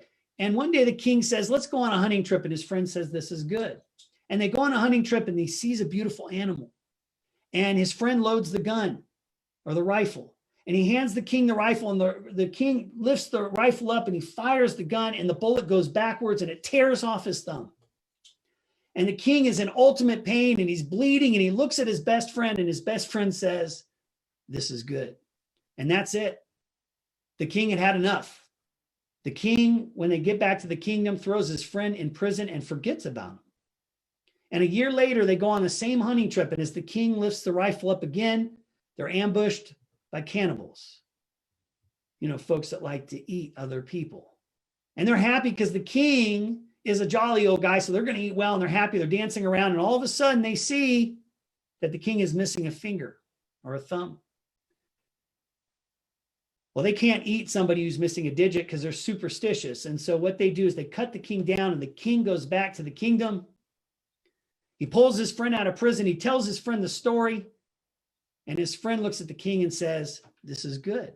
And his king just doesn't understand. How can you say it's good? You've been in prison all year. I cannot believe it. How can you say this is good? And his friend looks at the king and says, this is good, because if I was with you, they would have eaten me. The reality of the situation is that we don't know necessarily what's good or bad. We just are on the journey. So try to embrace the positive in every situation by saying, even sometimes when it's hard to even say it, this is good. And last but not least, ask for assistance when you need it. And take a break, because you cannot burn the candle 24/7, 365. You're going to run into fatigue, and that will lead to bigger issues. Now, in a famous song and famous quotes, there's a time for almost everything, and I won't read all of this. I know my time is up. There's a time for me to be done. But the reality is that in all of these times where there is a balance, I do not see a time to quit. And so again, I want you to feel strong. I want you to realize that resiliency is a full constellation. It comes from within you. And there's no doubt that you can be supported from the outside, but it starts always within you. So keep going.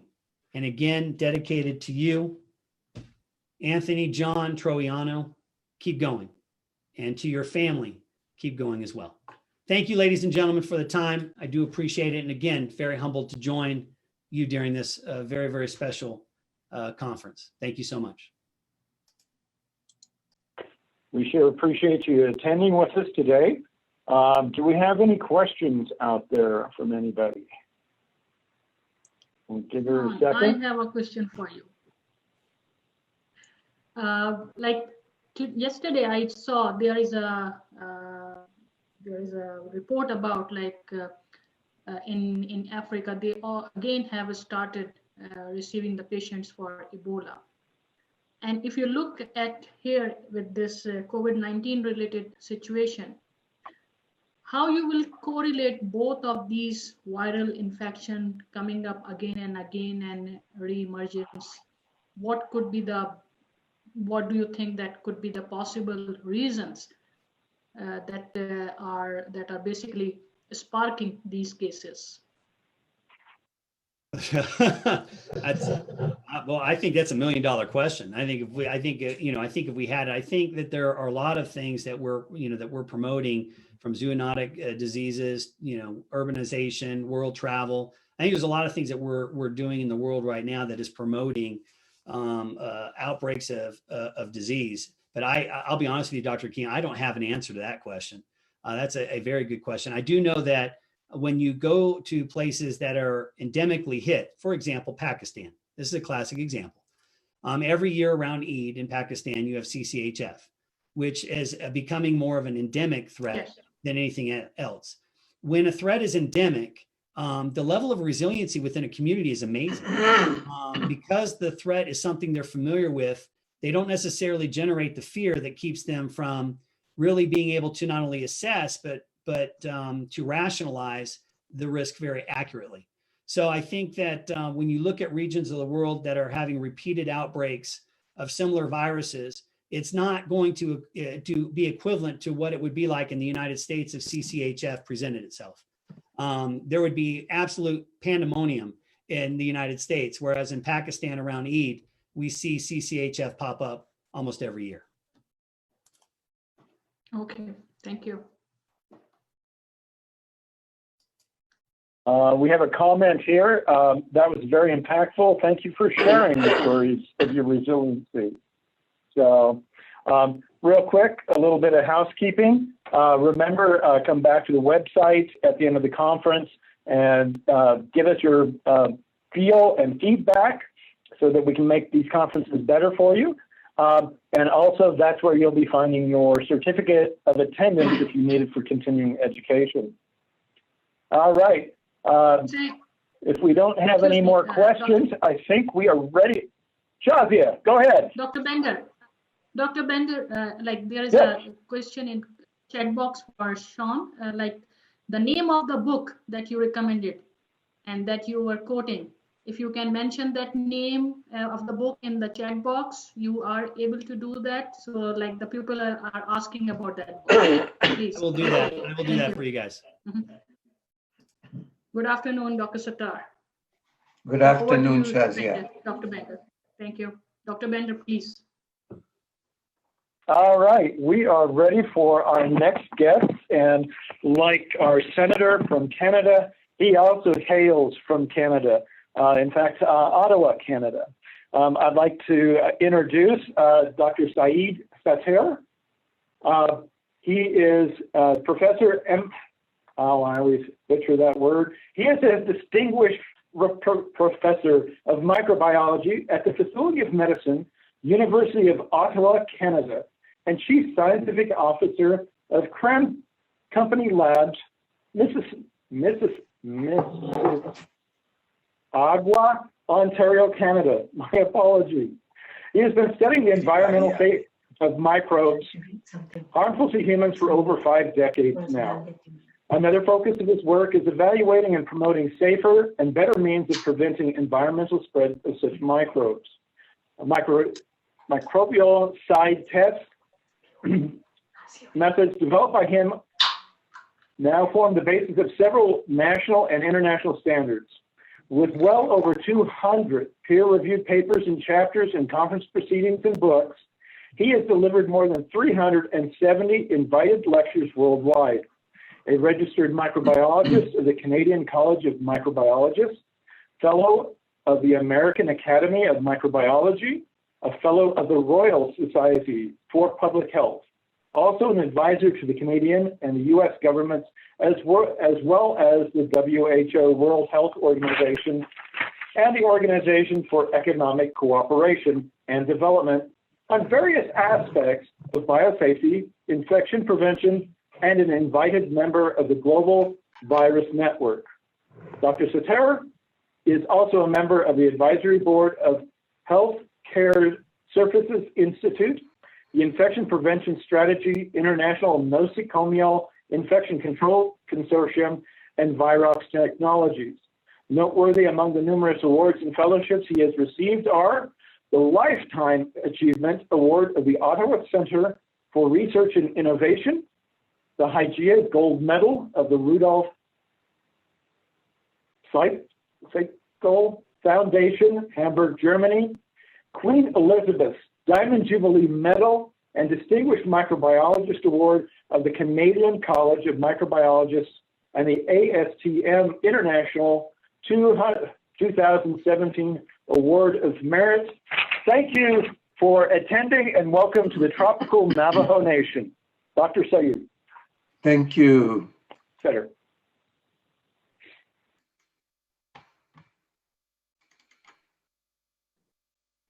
Dr. Sater, you want me to share your slides? If you can, please. Okay, wait a second.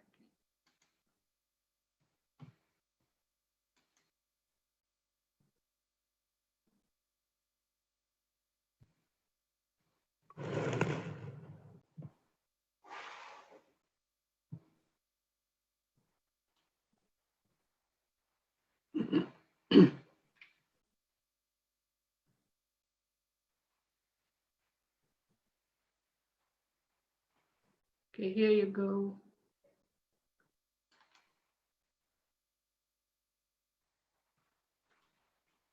Okay. Yes, sir. Okay, can you we see? enlarge the screen a little bit?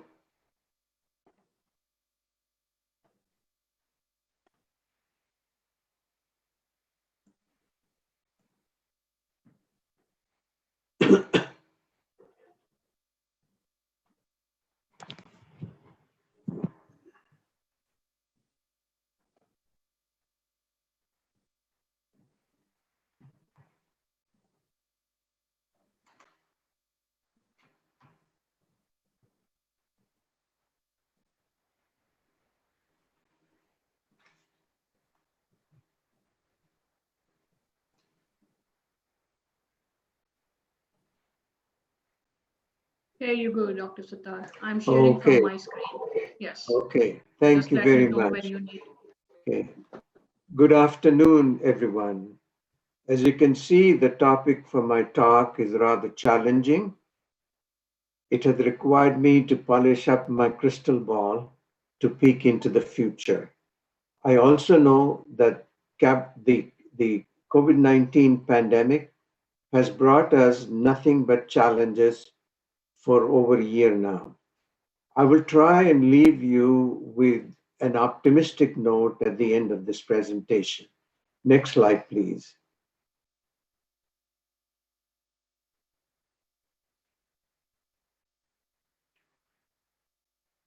I thank Dr. Shazia Hakim and her colleagues at Diné College for the invitation. I'm also grateful to the American Society for Microbiology for co-sponsoring this event. I have no conflict of interest to declare for this talk. I will also avoid mentioning any specific products or services to abide by the requirements for any continuing education credits.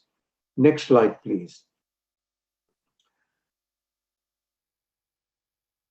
As the term pandemic is the focus of this presentation, I want to make sure that all listeners understand it fully with particular emphasis on infectious diseases. Certain types of bacteria are known to cause pandemics. A good example here is Yersinia pestis, the cause of plague or the notorious Black Death. It is estimated to have wiped out 30 to 50% of Europe's population alone between 1347 and 1351. However, I limit my remarks to human pathogenic viruses only, with particular reference to SARS-CoV-2 and the pandemic of COVID-19 it is causing. Also, except for making a passing reference to vaccines and antiviral drugs, I will not talk about them because they do not relate directly to the topic at hand. The term sporadic, as you will see here, the term sporadic refers to an infection when a limited number of its cases, such as those of rabies, may occur occasionally in a given part of the world. That viral infection spreads via exposure to a virus-carrying bat or a dog, and it is not likely to go beyond its sporadic status. An endemic infection is one that is constantly maintained at a baseline level in a given area without external inputs. Hepatitis A, a viral infection of the liver, is a good example of an endemic infection. It can be acquired by exposure to fecally contaminated water or food, via unprotected sex, as well as needle sharing. An epidemic is defined as the rapid spread of an infection to a larger number of people in a given population within a period of weeks or months. Technically, an attack rate in excess of 15 cases per 100,000 population for 2 consecutive weeks qualifies it as an epidemic. Influenza viruses are a frequent cause of epidemic. A pandemic is an epidemic which extends over many parts of the world over the same period of time. The current COVID-19 pandemic is a good example. It has engulfed the entire globe in less than 1 year and it still continues to rage essentially unabated. An outbreak is a generic term meaning a sudden increase in the number of cases of an infection with the potential to turn into an epidemic or even a pandemic. Pandemics of non-infectious ailments such as cancer, diabetes, and cardiovascular diseases also occur. Next slide, please.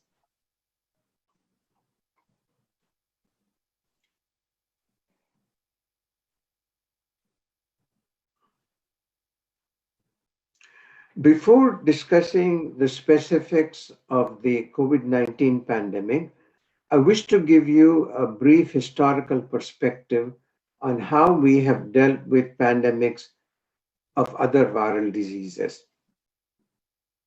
There are obvious lessons to be learned from how we have dealt with them.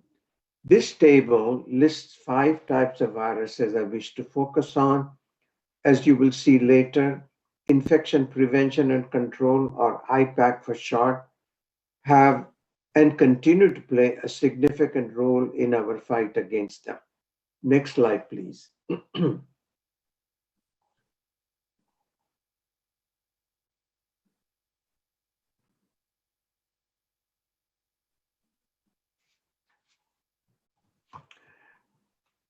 The smallpox virus. Among viruses, the smallpox virus was the granddaddy of them all for causing epidemics and pandemics. It was also the most feared viral cause of a truly horrible disease. It could readily spread via direct and indirect contact or by air.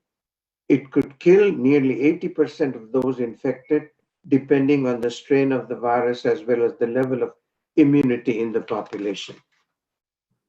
Those who survived were left blind or with ugly scars on their face and the body for the rest of their lives.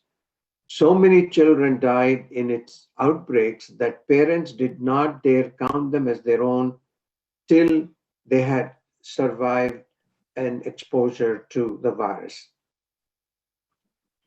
That was also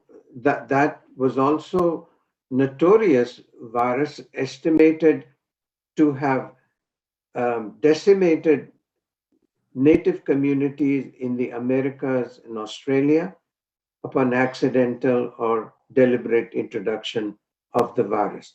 The World Health Organization, innumerable volunteers and scientists deserve much credit for the successful eradication of the virus in 1980, the first human pathogenic virus ever to have suffered that fate. So, when we can beat the monstrous smallpox virus, we can certainly beat SARS-CoV-2 as well. While global vaccination was behind the success against the virus, Ipac measures also played a key role in its eventual eradication. However, three other factors that help were a single and antigenically stable strain of the virus throughout the world, a highly effective vaccine giving lifelong immunity, and the absence of any animal reservoirs. And this last point is worthy of remembering, which I might refer to later on. The particularly horrible nature of the infection possibly reduced any resistance to vaccination against it. Samples of the live virus are still stored under tight security in Russia and the US. Here, one must not forget the internationally coordinated effort to eradicate the virus. In the process, many volunteers lost their lives by venturing into unsafe areas as vaccinators. Next slide, please. Unlike the newly discovered SARS-CoV-2, we have known about influenza viruses for centuries with relatively frequent epidemics and pandemics that they can cause. In contrast to our spectacular success against the smallpox virus, influenza viruses continue to be a bane to our existence. In 1918, the 1918 pandemic of influenza, with over 40 million fatalities, will remain an epic event in the annals of human history. The virus undergoes antigenic drifts and shifts, along with recombinations with animal influenza viruses, thus giving rise to variants of the virus requiring new types of vaccines every season. Vaccines that are available provide limited protection. Some antiviral drugs are available. Ipac can be highly cost-effective and extremely useful, again, in preventing the spread of influenza viruses. There is strong evidence in the favor of the generic nature of Ipac. You should also note certain strong similarities between influenza viruses and SARS-CoV-2. Both are zoonotic, enveloped RNA viruses with the ability to generate antigenic variants and the capacity for airborne spread. While more influenza pandemics are anticipated, it is pleasantly surprising to note that our enhanced efforts against SARS-CoV-2 are lowering the number of cases of influenza infections as well. For example, a paper published earlier this month showed that face masks used by patients and staff in a hospital to counter the spread of SARS-CoV-2 resulted in major and corresponding reductions in the number of cases of influenza as well as that of respiratory syncytial virus. Next slide, please. You may not have heard of Enterovirus 70, but let me tell you that it has a great deal of relevance to the topic at hand. Enterovirus 70, unlike these other viruses I have just mentioned before, is a small non-enveloped RNA virus, about 30 nanometers in diameter. It exploded on the scene in 1969 and caused at least 80 million clinical cases of acute hemorrhagic conjunctivitis, a painful infection of the eyes. So I repeat that that particular virus caused 80 million clinical cases. Luckily, there were few fatalities because it just wasn't able to make the infection go serious enough to kill people. Its cases were concentrated mainly in the crowded coastal regions of the globe. Our own studies showed that the virus survived better in the environment in conditions of high relative humidity, possibly explaining its predilection for coastal areas. Luckily, the infection cured itself and did not induce any long-term sequelae. In the absence of any vaccine or specific therapy, Ipac was the only way to protect oneself against this infection. Strangely, the virus disappeared as fast as it had appeared. We don't know the mystery, but that is reality as far as we know.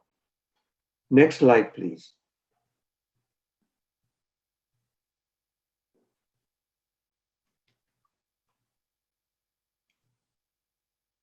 The human immunodeficiency virus deserves a few words as it is another virus causing a global pandemic. This virus, discovered in the early 1980s, spread like wildfire, causing a global pandemic. It has claimed more than 33 million lives so far, with over 38 million people still living with it. It has also caused unmatched social disruptions while lowering our resistance to many other infections such as tuberculosis.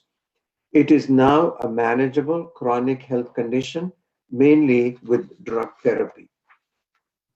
It has been controlled via education, condom use, screening of blood plasma, and organs to be donated, and prevention of needle sharing.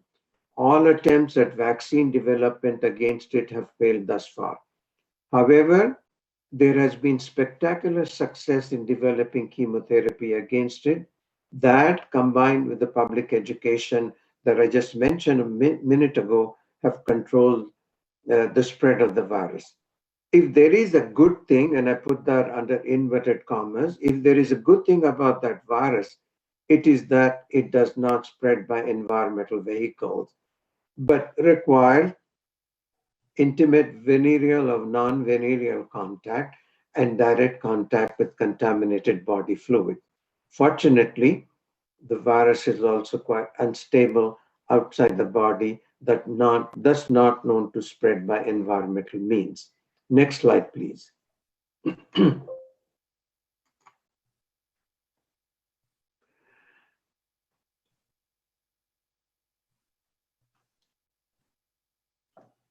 SARS-CoV-2, as was mentioned by Dr. Spector earlier on today, is one of 7 types of human pathogenic coronaviruses.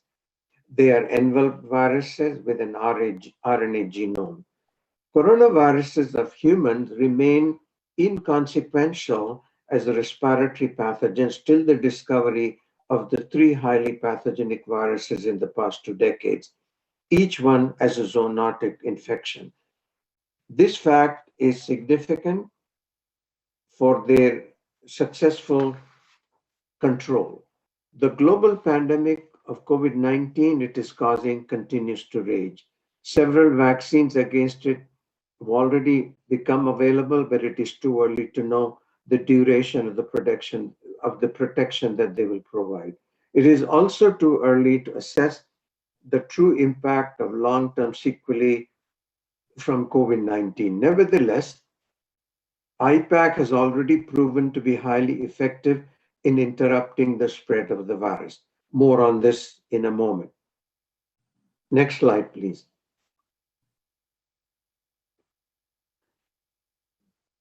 We must fully understand the modes and vehicles of spread of any pathogen for instituting proper IPAC.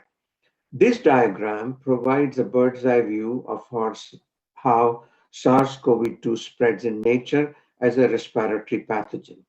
The double arrows for dust and hands denote that they can become contaminated with the virus and can also donate it for further spread. I will tell you a bit more about hands in a moment, but first, the issue of aerosol spread. Public health agencies such as the World Health Organization and the US CDC initially undermined the significance of aerosol spread of SARS-CoV-2. They have now changed their stance somewhat after protests from numerous experts in aerobiology. I have been a signatory to similar letters of protest in Canada. Please note that my research team published the first ever paper on the aerobiology of human respiratory coronavirus, which is called 229E, way back in 1985. That study clearly showed the ability of the virus to survive well in air.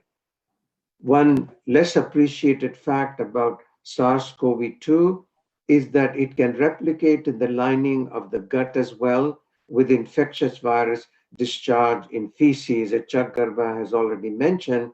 That is how we are able to detect it in sewage.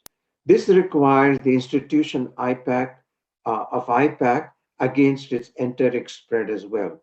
Of course, recognizing the potential airborne spread of SARS-CoV-2 has major implications for Ipac.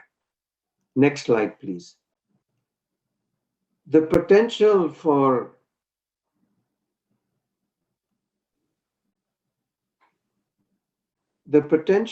any vehicle for spread of the virus is directly proportional to how a given virus can survive in or on it. This histogram from our own as yet unpublished studies shows that coronavirus 229E, a surrogate for SARS-CoV-2, can retain nearly 43% of its infectivity on human hands even after 1 hour. This is a rather rare study using adult human subjects with proper ethics approvals, of course. Such survival was much better than that of a human influenza virus, another enveloped virus causing pandemics. Next slide, please. There is widespread use of alcohol-based hand rubs as a part of Ipac, but do they work against coronaviruses? Most definitely yes, as shown in this table from our own studies. Either a simple 70% solution of ethanol or a commercial hand rub with about 60% ethanol could reduce the viability of coronavirus 229E by 99.99% in 30 seconds. Hard water used as a control could mechanically reduce the virus by about 77%. This is strong experimental data in support of the oft-recommended use of alcohol-based hand rubs as a part of Ipac. Next slide, please. With all that background, the crucial question is, how well does Ipac work against SARS-CoV-2 in the field? While that question is difficult to answer directly, especially with our limited experience with SARS-CoV-2 so far. However, the summary table here is the best set of data to answer that question. It comes from a retrospective cohort study in Beijing, China, on 335 people in 124 families with at least one lab-confirmed case of COVID-19 amongst them. Wearing of face masks reduced the risk of virus spread by nearly 80%, while disinfection of environmental surfaces cut down the risk of spread by about 77%. In contrast, a lack of social distancing led to an 18-fold increase in the acquiring of the infection. Next slide, please. Without a doubt, new viruses will continue to emerge with epidemic potential. Better disease surveillance is needed to warn us of such viruses. In addition, our experience with the COVID-19 pandemic will go a long way in dealing with the new viruses successfully. There is no short circuit for drug or vaccine development due to the mandatory safety and efficiency testing, as well as the needed government approvals. That is provided, Big Pharma is willing to spend the massive investments needed with support from public funding. Generic Ipac practices remain a valid approach, irrespective of whether we have effective vaccines or not. I want to leave you with an optimistic statement. History tells us that all pandemics have a finite life. Get vaccinated and continue practicing Ipac. Last slide, please. Thank you.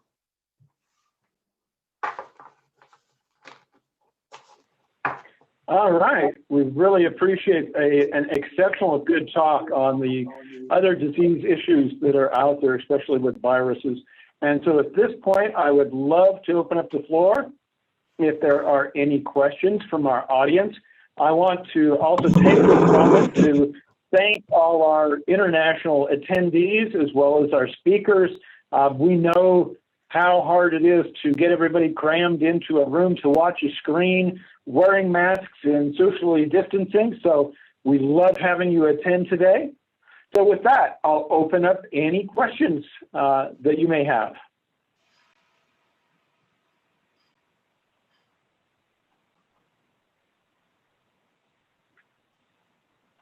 Yes, I have a question. So Dr. Syed, given that previous influenza pandemics have often, those influenza strains have often become part of the seasonal influenza, where they never really go away. And given that the human coronaviruses, the low pathogenicity ones, spread seasonally, what do you think is the likelihood that our current SARS coronavirus 2 will eventually become a seasonal coronavirus where everyone has a low but ineffective level of immunity? That's a good question. If again I could peer into my crystal ball, I would say that the COVID-19 pandemic virus, the SARS-CoV-2, will probably linger on for quite a long time. It may, over time, and many pathogens do, become less virulent, but it will continue to cause cases or perhaps outbreaks in our communities. It may, in that scenario, require periodic vaccinations, as we do with influenza viruses, perhaps catering to the variants that may have evolved over a period of time.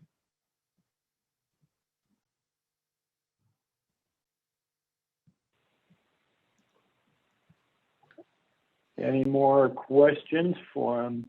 All right, so we do have a question here. It says, please explain the meaning of the 18-fold increase. Okay, if you keep everything the same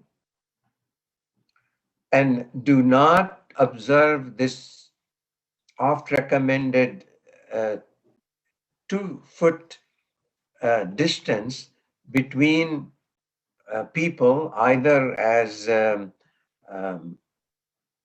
social or physical distancing practice, the chances are that the droplets that are generated by an infected person could be inhaled with the next susceptible case resulting in the possibility of an infection.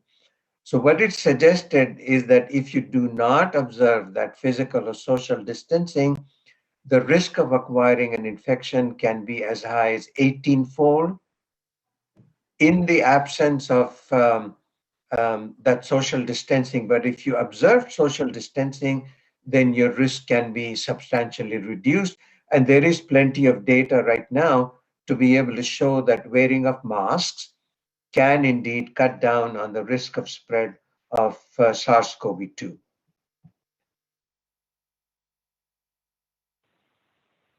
All right, thank you very much. And actually, I would like to take this opportunity to pick your brain. I recently reviewed a journal article that basically the 1918 influenza technically is still here with mutations. So in effect, that we are still in the echo boom of the original 1918 influenza outbreak. I would just love to have your thoughts on that particular paper. That's a good question, Dr. Bender. Yes, there may be remnants of that virus which caused the pandemic in 1918, 1919.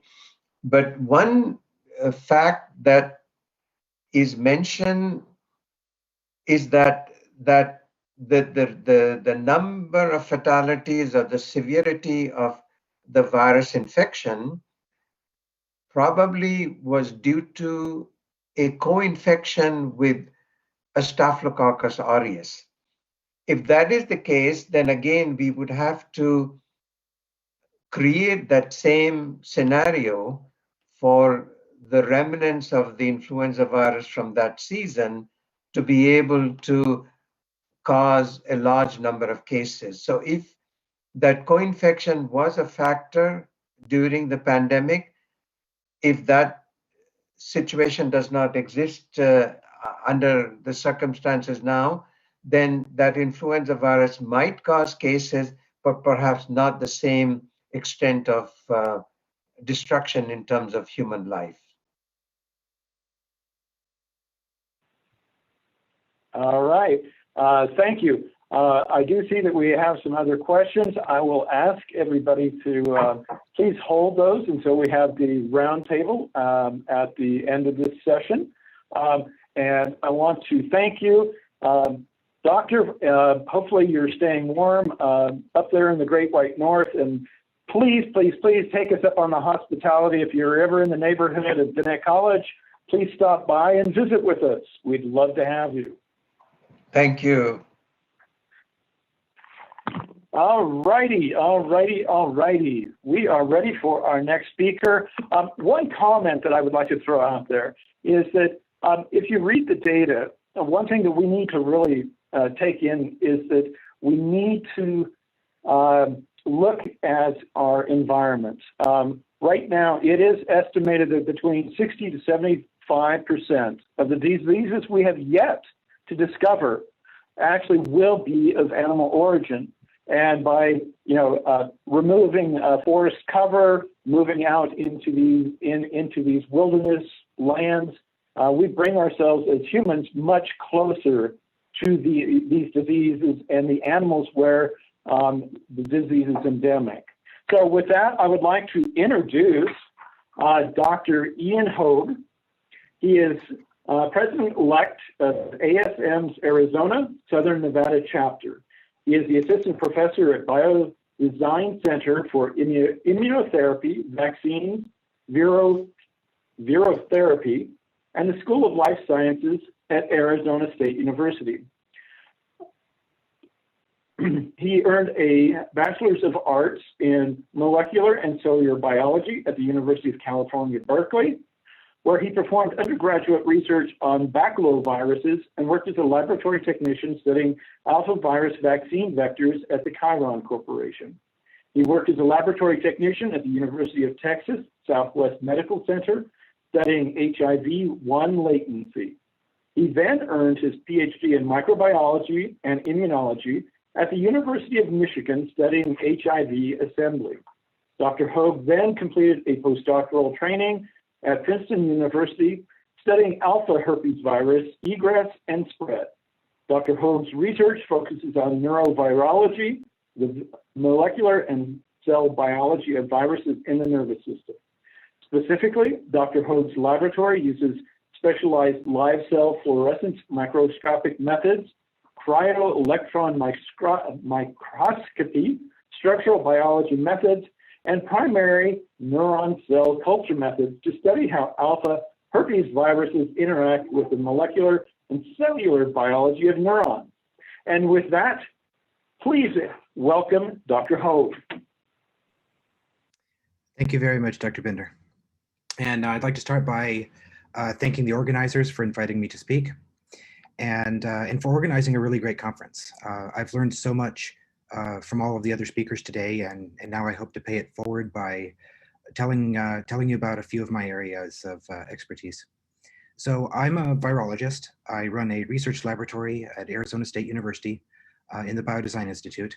And so down here in the corner of this of my opening slide, that's our biodesign building. And so if you've given a COVID spit test in the state of Arizona, it is likely that that your test was run right there in the basement of the building that I work in. So my laboratory focuses on understanding some of the types of viruses that invade our nervous system.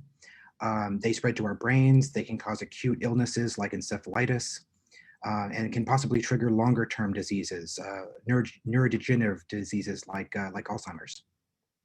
But I'm also an educator. I teach undergraduates and graduate students about virus biotechnology, which is a really hot topic right now.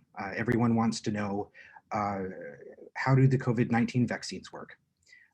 So my goal here is to provide a very introductory overview of the molecular biology of coronaviruses and how the COVID vaccines work. I want to highlight a few of the good things that have been done at my institution, Arizona State, to contribute to our collective response to the COVID pandemic. And I'd like to conclude with an example that I think of how citizen science, individual people being able to do a little experiment with their own two hands and see with their own eyes that our COVID vaccines work may be a very empowering way to push back against vaccine denialism and skepticism. All right, so I promised that this would be very introductory, and so I'd like to start off with one of the most essential concepts of molecular biology. This here is a ribosome. And this is a molecular structure of a ribosome. And if you look very carefully, you can imagine that there are spokes and wheels and pulleys and belts in here. That's not the way it works. But I wanted to set that up in your mind's eye to make the point that this is, in fact, a very tiny molecular machine. It's a very tiny molecular machine whose job it is to make protein. There are millions of ribosomes in every cell of your body. They make all the proteins in your body, your hair and your cartilage and your muscle. All of the protein in your body that your body is made of is made by ribosomes. And because all of life is interconnected, in part because of this fact that every living thing on Earth has ribosomes and uses them to make its proteins. All of the protein that you eat, whether it's from animals or plants, is made by ribosomes. All living things on Earth use ribosomes. But all of these proteins are not the same. So different proteins have different amino acid sequences that causes them to fold into different shapes. There's a few representative structures here. So different shapes, different functions that govern what these proteins' job is in functioning in your body. And so because the ribosome has to make different types of proteins, it needs to have information input. The ribosome needs to be given instructions to say what kind of protein to make. And so those instructions, that information, comes in the form of message RNA. So these are molecules that encode the instructions that tell the ribosome what kind of protein to make. And so this is really fundamental, one of the most fundamental concepts in molecular biology. And the reason that I wanted to emphasize it is that it's really central to understand how this virus works and also how our vaccines work in order to combat the virus. So let's talk about viruses. So every virology professor that I've ever known loves this quote: viruses are bad news wrapped up in protein. Everyone quotes it and misquotes it in their virology class. And the reason we like it so much is because it sounds like the punchline of a joke, but it's actually quite accurate. So here is a structure and cartoon model of a typical coronavirus. So this could be SARS-CoV-2. And most of this virus particle is made up out of protein. Several different types of viral proteins. So I'd like to point out one of them. This is the spike protein here in red. These are the proteins that protrude from the surface of the virus, giving it its crown that gives the virus family its name. And the spike protein is really important. Most of our vaccines target this spike protein because it is what lets virus particles attach to and enter the cells of your body that it's trying to infect. So it's mostly made out of protein, several different viral proteins. So that's the wrapped in protein part. But what's the bad news? Well, here it's a bad message. What's the bad news in here is the virus mRNA. So what is inside of here is a message RNA that's read by a ribosome, just like the message RNAs that I showed you a moment ago. Okay, so here's how that works. When one of these coronavirus particles binds to and enters your cell, it releases this virus message RNA. And this virus message RNA is the instruction set that tells the ribosomes in your cells to make viral proteins. So one of the first viral proteins that gets made is the viral RNA polymerase. So this is a protein, but it is itself also a very small molecular machine. And its function is to copy the virus message RNA. So this virus message RNA gets used twice in two different ways. It's read as instructions by the ribosome to make protein. And then also, once this molecular RNA copier gets made, it copies the message RNA to make more of it. So this is how the virus replicates itself, amplifies itself to make more and more and more so that it can spread and make you sick. But this virus makes more than one message RNA because it needs to make more than one particular kind of protein. So you actually end up with this set of multiple message RNAs making different proteins. This first one makes the virus RNA polymerase. This second one, the next largest one, it is what makes the spike protein of the virus particle. So here are the spike proteins on the particle. Here is a structure of a spike protein as it's getting made in the cell. And the smaller RNAs make all of the other viral proteins that do what the virus does and form these virus particles. All right, so that's how the virus does what it does. This is a fundamental true thing about essentially all viruses out there, that all viruses have to make message RNAs that are the instructions for the ribosomes in your body to make all of the viral proteins that are needed. All viruses are dependent on your body's ribosomes. All right, so because it needs to make so much message RNA, it has to have message RNA inside the virus particle. It has to make this, duplicate this large message RNA because that is what gets packaged into new virus particles. And it needs to make all of these short message RNAs to make all of its proteins. It has to amplify and make a lot of message RNA. And so that is the basis for how these COVID-19 PCR tests work. So I'm not talking about the antibody tests. I'll talk about those in a moment. So the antibody tests if you have an immune response to the virus, a virus that you previously had, because it takes a little while to mount an immune response. Instead, the COVID PCR test tests whether you have viral RNA in your body at the time that you give the sample. And so this is what it's measuring. And we heard about how this is what is measured in sewage, for example, to detect. So not very long after COVID arrived in Arizona, in fact, one of the first cases was at Arizona State, a student who returned from traveling abroad. The Biodesign Institute, where I work at Arizona State University, sprang into action, setting up a certified clinical testing laboratory. And they implemented the first saliva test to detect COVID in the Western United States. And so I just want to emphasize, people have mentioned it in some of the previous talks, one of the chief benefits of the saliva test is that it's less invasive. It's easier to give a sample, more comfortable to give a sample than a nasopharyngeal swab or even an oral swab. And so if we're going to use, for example, a lot of testing in schools to see if it's safe to open schools and to catch asymptomatic cases of kids in the school to try to reduce that spread, it's a lot easier to get a kid to give a spit sample. I know I get my 6-year-old to do it. So, so that's one of the chief advantages of the saliva test. So the clinical testing lab partnered with the state of Arizona, also some tribal communities, in order to provide COVID tests to the public across the state and a bit into the Four Corners regions. The Biodesign Clinical Testing Laboratory is able to give people test results with an average of 1-day turnaround, which was nice and fast when some of the other clinical testing laboratories were very much backlogged. And today, the Biodesign Institute performs about half of the COVID tests performed in the state of Arizona. There are testing locations that are open to the public, and they're listed on the Arizona Department of Health Services if you want to find one. All right, so that's how the virus works. It has to use this message RNA to make viral protein.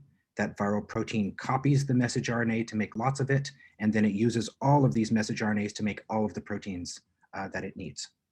So that's how the virus works, and I want to now contrast that to how the vaccines work. So there are currently 2 vaccines with emergency approval in the United States, the Pfizer vaccine and the Moderna vaccine. I'll call them that for short. So these vaccines are both very similar, both in effectiveness. They're both about 95% effective. And they're also pretty similar on how they work on a molecular scale. So both of these are mRNA vaccines. And now I've told you what message RNA is. So just like how virus particles are bad news, a message RNA wrapped up in protein, also lipid, these mRNA vaccines are good news, a message RNA wrapped up in a lipid nanoparticle. So that's an oily fatty substance that encapsulates this RNA to help it to enter cells and to help it to remain stable and not get degraded too quickly. So here, to remind you, is how the virus works. This virus message RNA, the largest one, the first one, it is the instructions for the ribosome to make protein, specifically the virus RNA polymerase. And this virus RNA polymerase now replicates and copies and amplifies these viral message RNAs. That's how the virus replicates and spreads. So in contrast, this vaccine particle is very different. It contains a message RNA, but not the entire full-length message RNA of the coronavirus. So this would be sort of the equivalent of that shorter message RNA that I pointed out, because it only makes the spike protein of COVID-19, SARS coronavirus 2. So when this RNA nanoparticle enters your cells, it delivers this vaccine message RNA, and that's the instructions for the ribosome to make the spike protein, and only the spike protein. So that's why these viruses are unable to actually cause COVID-19 disease. You will not get infected from these vaccines because their message RNA makes only one protein and not the entire virus. It's unable to replicate like a virus. All right.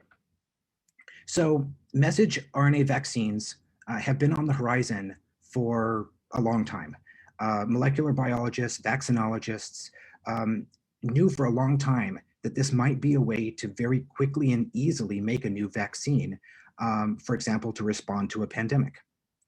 But there were some problems that made message RNA vaccines not work very well, at least to begin with.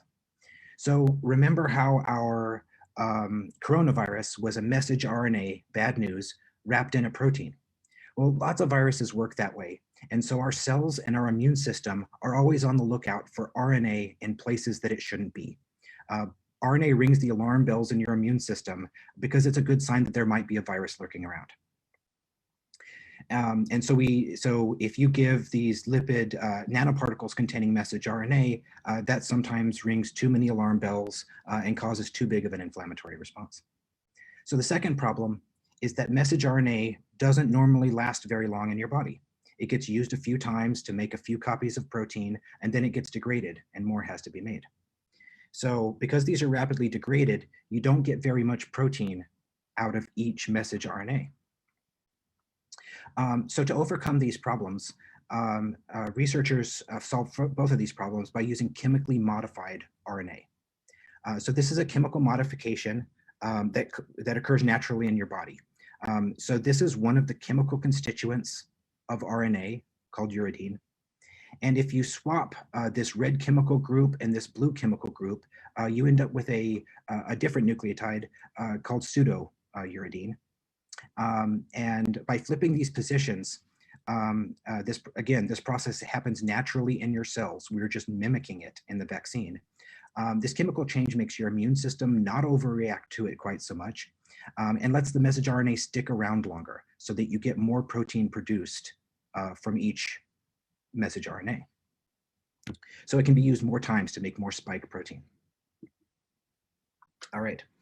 And so that's one of the technology changes that allowed message RNA vaccines to be viable. So here's how the vaccines worked when they were tested in people. Here's the Pfizer data, here's the Moderna data. I want to point out that both of these viruses were tested in tens of thousands of volunteers before they were achieved emergency authorization. And since then, they've been administered to millions of people. So many concerns over vaccine safety are now less of a concern because it's been tested in so many people. Also, as a result of a question and some discussion earlier,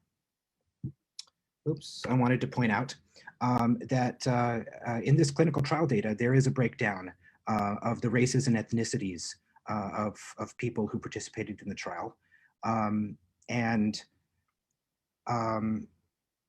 It's roughly proportional, roughly representative of the United States population numerically. But as we heard from some of our previous speakers, including our keynote speaker, there are major disparities in the health outcomes between different racial and ethnic groups. And so perhaps it would be better to have a greater representation of the groups that are disproportionately impacted by this virus. So this is not an easy problem to solve. I don't claim to know the answers, but I was very glad to hear the policy folks addressing this in their talks today. All right, so this is the data that shows that both of these vaccines are about 95% effective in preventing disease. That was the outcome that they measured in the clinical trial, whether people got sick, not whether people became infected. So this is whether people got sick. So if you look at the placebo group, this line is going up because more and more and more people in the placebo group are getting infected. And this is because they did not actually get the vaccine.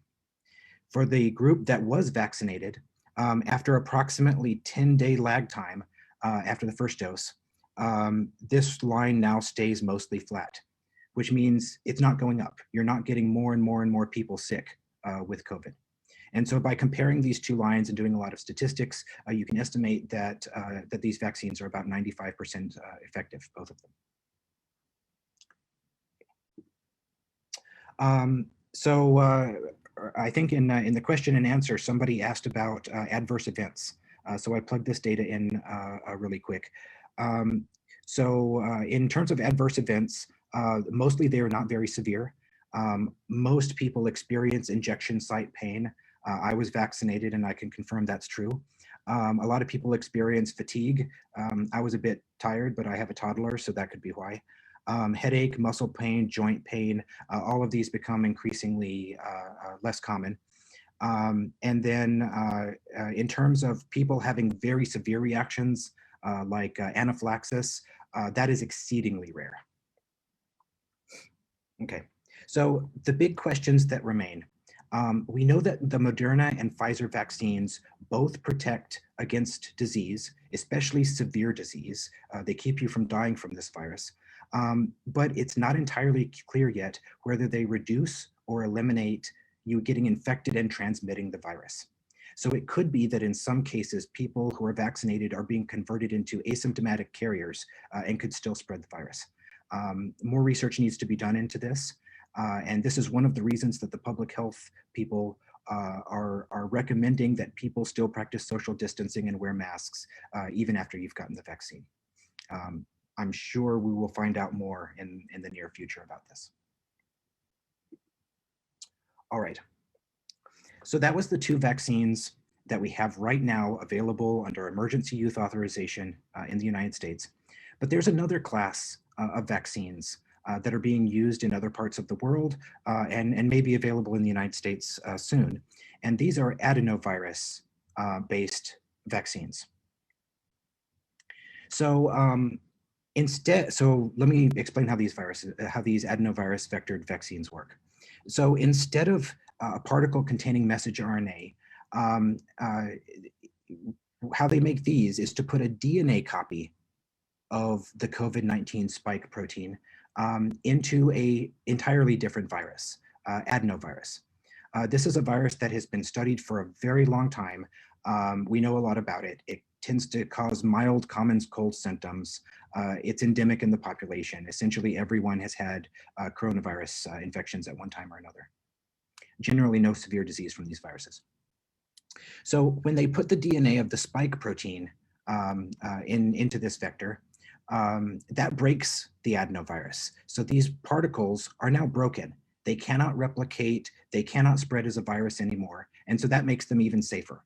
They are effectively now a DNA, bad news, or good news since it's a vaccine, wrapped up in a protein coat, just like we've been talking about. All right, so here's how these vaccines work in comparison to the messenger RNA-based vaccines. The messenger RNA-based vaccines were already a piece of messenger RNA. These viruses have to do one more step. They deliver a piece of DNA, and that DNA now gets copied by your cells to make a messenger RNA. This messenger RNA, again, is instructions for the ribosome to make the spike protein and only the spike protein.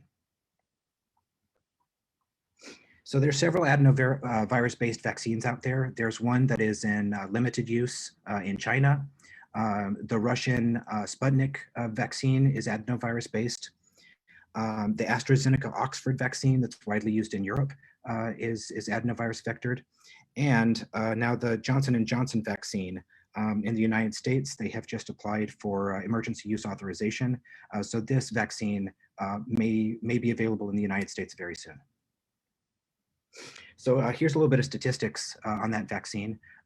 It appears to have a slightly less effectiveness than the other vaccines, but this effectiveness was measured in a different way. So they're not directly comparable. The chief advantages of these adenovirus-based vaccines is that you might be able to get immunity with a single dose. And that is a lot better for getting the vaccine out to people and not relying on them coming back for their second dose. And the other chief advantage is storage.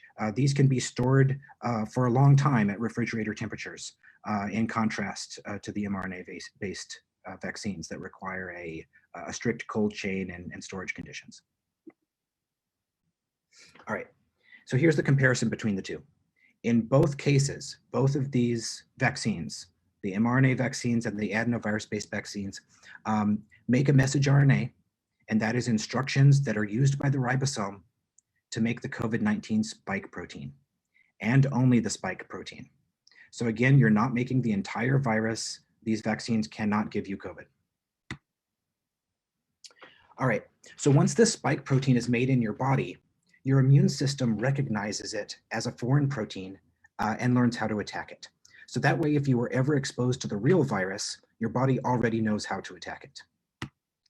So part of this immune response, there's multiple different layers of immune response that provide different levels of protection, but one part of this immune response is that your body will make antibodies. So antibodies are these Y-shaped proteins whose job it is to bind to things. So when we make antibodies against the COVID-19 spike protein, these antibodies are protective when they bind to that spike protein and get in the way. They bind to the spike protein and prevent it from doing its job. They get in the way. So if you have enough antibody that covers up all of those spike proteins on the virus particle, that virus particle now cannot enter your cells. They cannot infect you. And we call that neutralization. The antibody makes the virus not infectious. So now in my remaining minutes, I would like to talk about the idea of being able to do citizen science, the idea of individual people being able to monitor their vaccine response in the palm of their hand. And I'd like to give a shout out to my colleague, Dr. Doug Lake, who is a professor at Arizona State University and also the Mayo Clinic in Scottsdale, who took the lead on developing this test. So when the COVID-19 pandemic struck, he is an immunologist. He got into talks with a company that manufactures these little test devices. And they developed one that is meant to specifically detect these types of antibodies that bind to spike and neutralize the virus. And so here's how that works.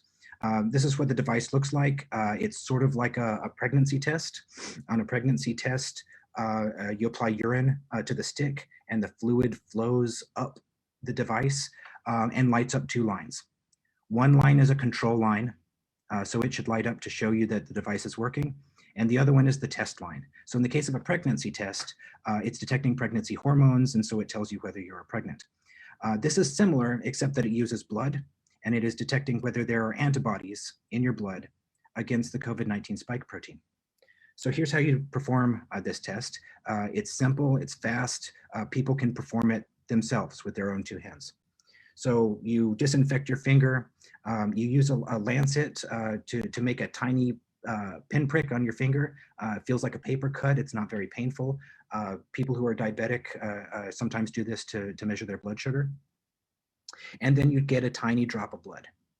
You apply that tiny drop of blood to the intake port here, follow it up with some liquid to help the liquid flow through there.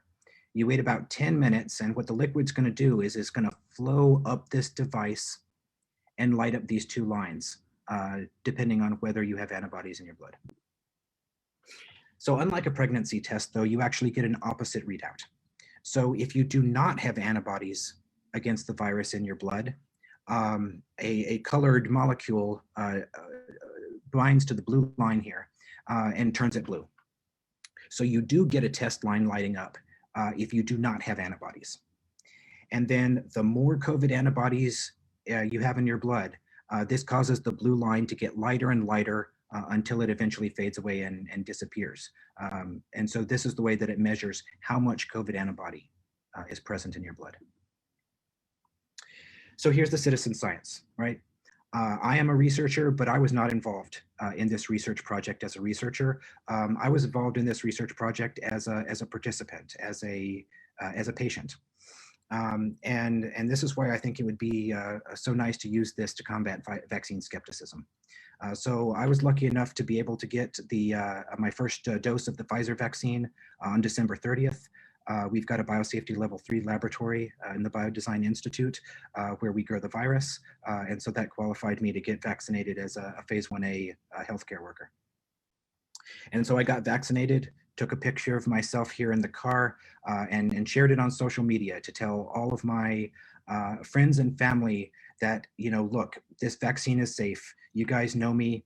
You know I wouldn't get this vaccine unless I know about it. And so this is a way for me to personally do outreach to my friends and family and tell them that it's okay to fight against vaccine skepticism.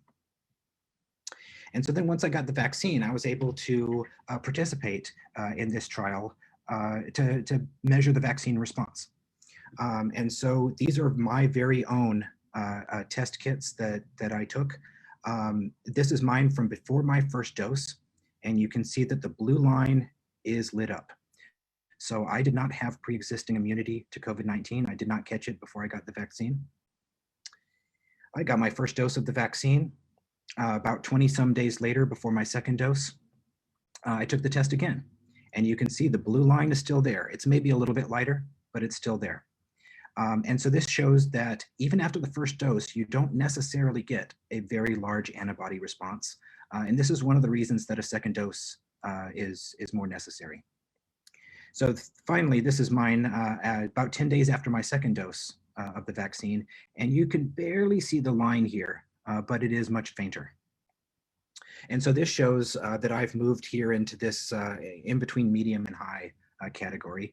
And so I'm able to see with my own hands, 3 drops of my own blood and my own eyes that the vaccine worked and that I now have neutralizing antibodies against COVID-19 circulating in my blood. And so my vaccine response was typical of what we see in most people. This is about 41 participants. Before getting the vaccine, most of these people did not have antibodies in their blood. After the first dose, there wasn't very much change. Most people still do not get detectable antibodies after the first dose. But then after the second dose, a lot of people now have detectable antibodies. So the blue line gets lighter. And so looking at this in terms of proportions, most people are getting into this moderate to moderate high mid-range, like I did, amount of antibody.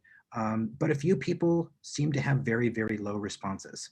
And so I want to caution right now that it's unclear how much antibody you need to have in your blood for it to be actually protective.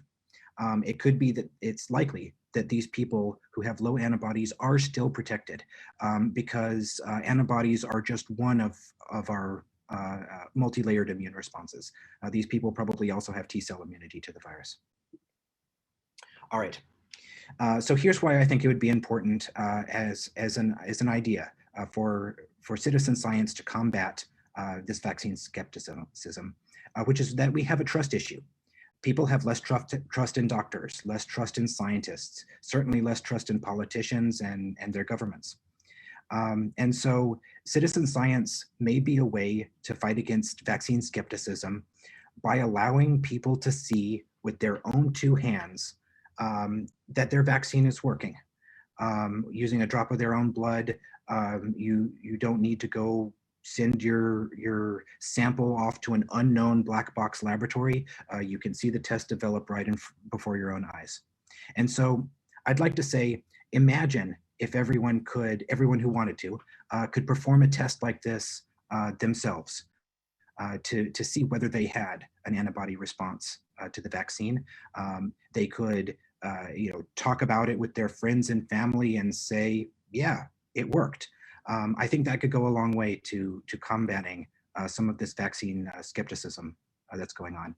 I want to mention that these tests, there's a lot of manufacturers who can make tests like this, and they're really quite cheap. At scale, they would probably be about as cheap as a home pregnancy test. And so that is much less expensive than a single dose of the vaccine itself. And so I think that if I was in a position of being a public health authority who wanted to get the word out that vaccines were okay, I would be buying some tests and just freely distributing them and seeing, letting people decide for themselves whether they see a response. All right.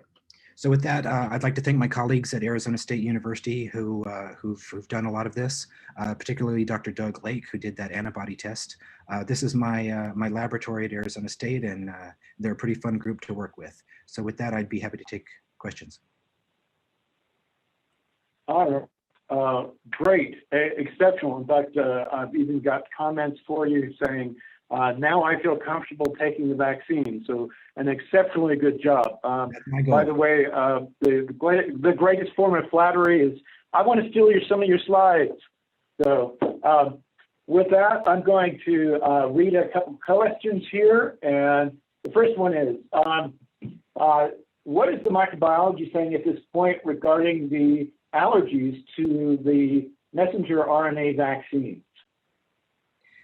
Yeah, so So I'm not an expert in this, but I'll tell you what I've read, which is that these severe allergic responses, anaphylaxis, are exceedingly rare, and these are mostly people who have previously had bad allergic responses to other vaccines in the past. For example, having bad reactions to seasonal flu vaccines. So these people may be, for some reason, already predisposed for that kind of anaphylaxis response. And that a lot of this anaphylactic response is due to some of the other lipids that are used to encapsulate the message RNA. It's not an allergic response against the message RNA itself. So it's some of the lipids, for example, polyethylene glycol, that are used to make these lipid nanoparticles to protect the RNA and get it into cells. All right. The next question we have for you here, during these trials, were people screened for immunocompromised metabolic disease, such as diabetes and that? That I can't speak to. I do not know on what basis trial participants may have been excluded, but I imagine for ethical and safety reasons, yeah, people with a reason to think that it would not be safe for them to test the vaccine would probably be excluded from the trial. All right. Our next question is, Ian, great presentation. 2 questions from the same person. That's why they get 2 questions. Why is there an age guideline given with the COVID-19 vaccine? That's the first part. The second part is the reason for giving the second dose of the vaccine is to aid the immune system to continue to recognize the messenger RNA that it produces. That's a question. I'm sorry, I put it as a statement. My screen keeps jumping. I apologize. Yeah, so just so I heard you correctly, the first part of that question was age guidelines? Correct. Okay. Correct.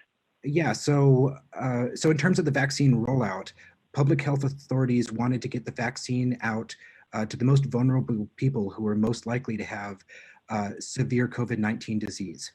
So that's why older people were prioritized for getting the vaccine. So that was one of the age guidelines.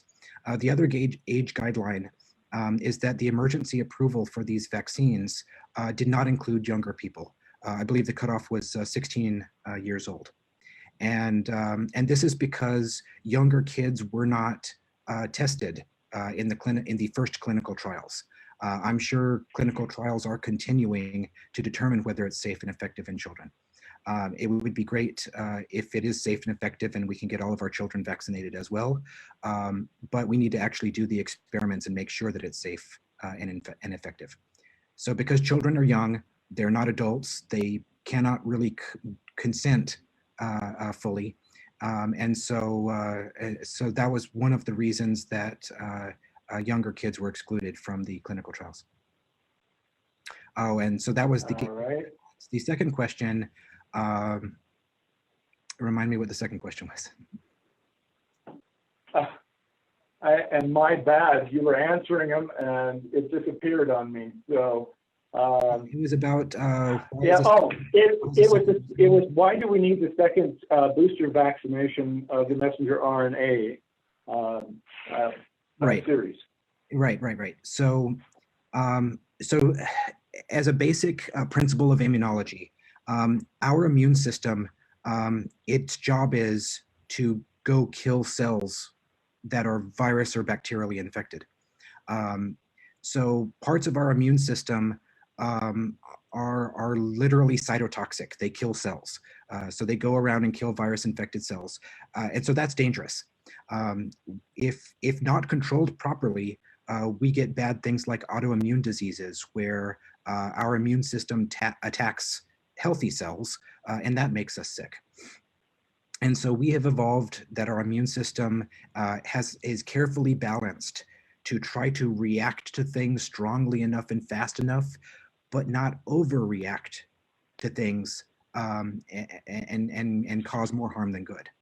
And so it doesn't always work correctly. But in this case, the immune system, when it sees the first dose of the vaccine, you get a small immune response.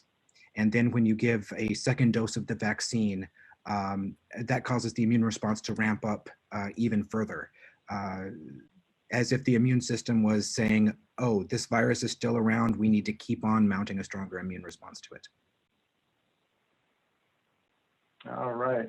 And I'll add real quick, as a veterinary student back in the university, I was vaccinated for rabies.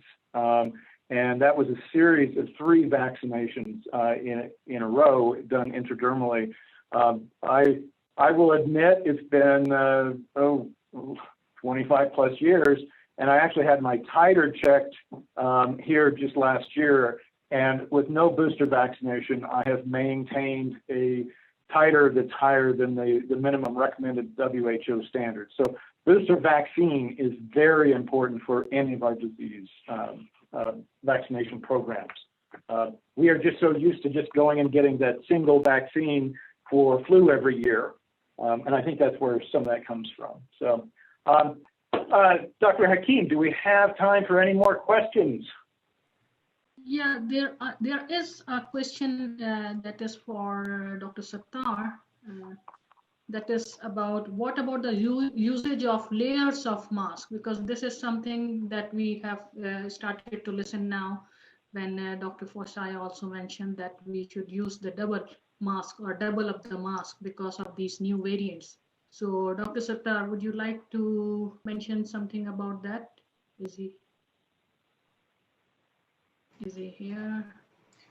I'm perhaps not the best person to answer that question, but I will attempt to do it. Mm-hmm. If you're wearing a double layer, of course, you're increasing the filterability of that mask to reduce the risk of exposure to particulates and aerosols. But beyond that, I can't really say much more. Mm-hmm. Thank you, Dr. Sattar. And there is one more question. Sorry, another question is here. Sorry, I just saw for Dr. Sattar. That is with reference to that there are some studies with reference to the use of combination of BCG vaccine and this COVID-19 vaccine, or those who have that already have that BCG vaccination, they are not having that much severe infection. Do you like to have some points on that? Either first I will ask Dr. Sattar and then Dr. Ayan. Yeah.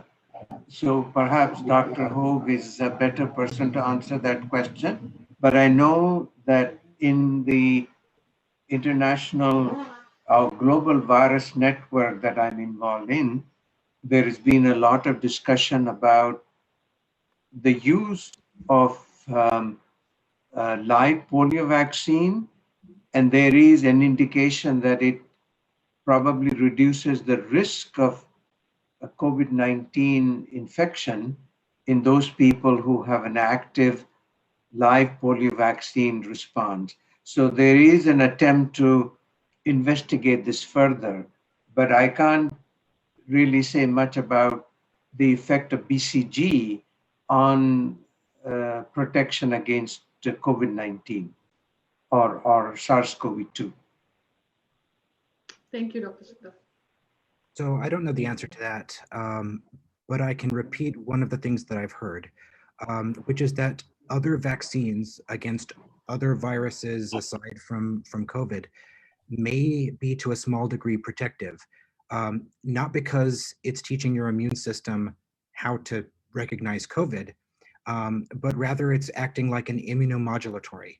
So you get a vaccine against something else, your immune system focuses on that, and then that avoids some of the overreaction and immunopathology that you get from COVID-19 disease. I don't know if that has been proven, but that is an idea that I've heard immunologists talking about. I'd like to comment on that. Because the interferon that is released when anybody is vaccinated or exposed to a virus. Interferon is a non-specific response to infection that tends to turn up things like viruses, tune up our immune system. So there is some science to that consideration.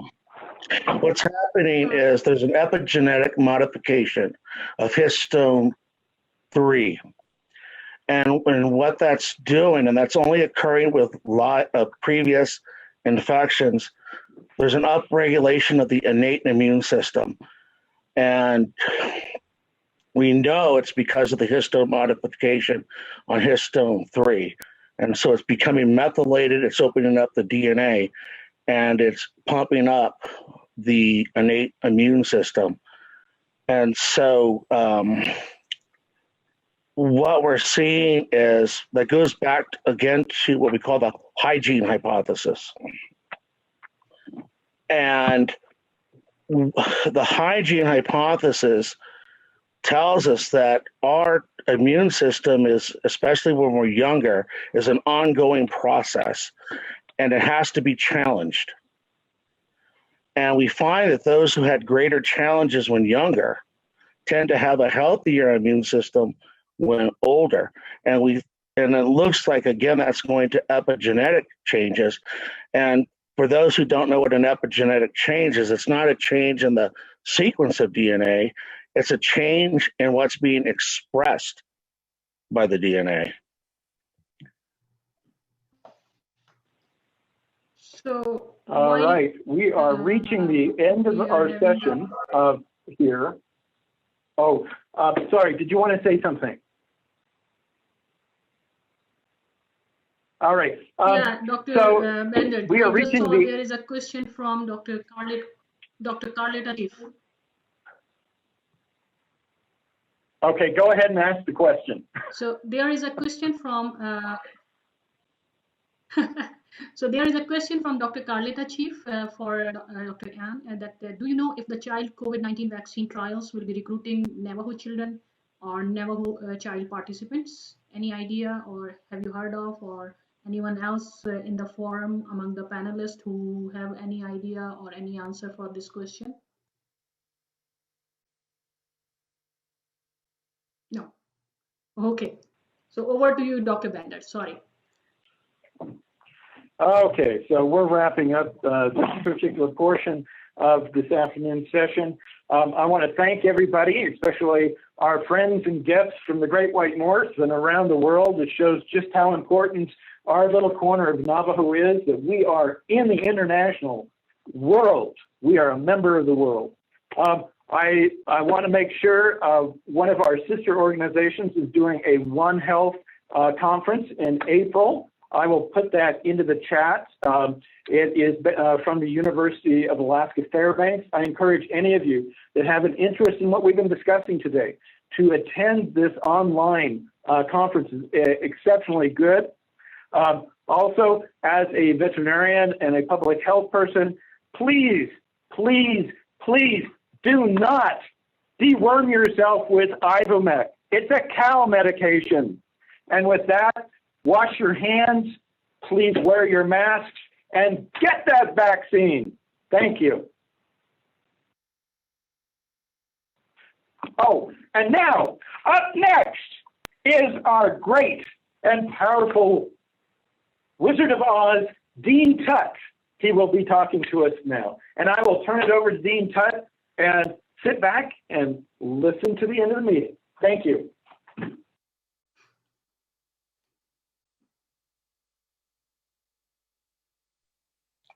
Thank you, Dr. Bender. What a day we have here today. I've been sitting here and taking all this in. And first of all, I'd like to thank all of the people that are behind the scene that put this together, telecommunication IT persons, Joy Thompson, Michelle Vicente, and the crew that has been working together, as well as the marketing and media, Miss Marie Naz and Joe's and his team. And also I'd like to thank the sponsor for the support by the American Society for Microbiology conference grant that we awarded to us under the leadership of Dr. Shazia Akeem, and also with Dr. DeSoto and Barbara Klein. And also I wanted to thank all the participants. Without you, this would never happen. So I thank you for all of you for signing up and listening on, and we had a great day. And also I'd like to thank the MC, Dr. Bauer, Dr. Bender. Without you two, things would probably never have started and complete the this outstanding conference we had today. So over the past 12 months, this pandemic has inflicted unprecedented amount of confusion on the Navajo Nation, as well throughout the United States and throughout the world. Today, the Navajo Nation has nearly over 30,000 infections and more than 1,100 related fatality. The good news is that, though, it's we finally starting to see positive sign in an effort to defeat the virus once and for all. But for a starter, the COVID infection rate has dropped over the last month or so. But we're not out of the woods yet. But in fact, some of the stories that are beginning to come out in the news, that we're going to see a little bit more various coronavirus that are coming through from various parts of the country. I think we need to realize that. With that, all beyond that, I think we're making a tremendous effort, and we're moving along pretty fast, and we have to deal with this the virus that we've been dealing with over a year now. But it's really come to really something that we all need to understand, accept the fact that it's here, that we need to deal with it. Again, we can move forward and be able to say, yes, these are the things that have, how we have learned and how it impact the Native people as well as all people throughout the world. So again, I'd like to thank all of you. I sat here all day and listened to you, and I learned a lot. And it was one of those things that when we all started, Dr. Akeem and Dr. DeSoto, back in, I believe in January, I think this is when we first heard about it, and we really have taken the lead, and you have shown the nation with your leadership. I'd like to thank you. Thank you.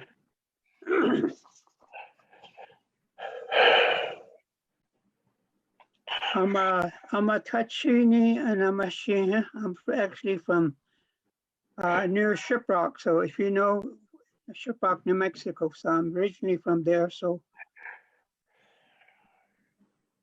thank you. Okay.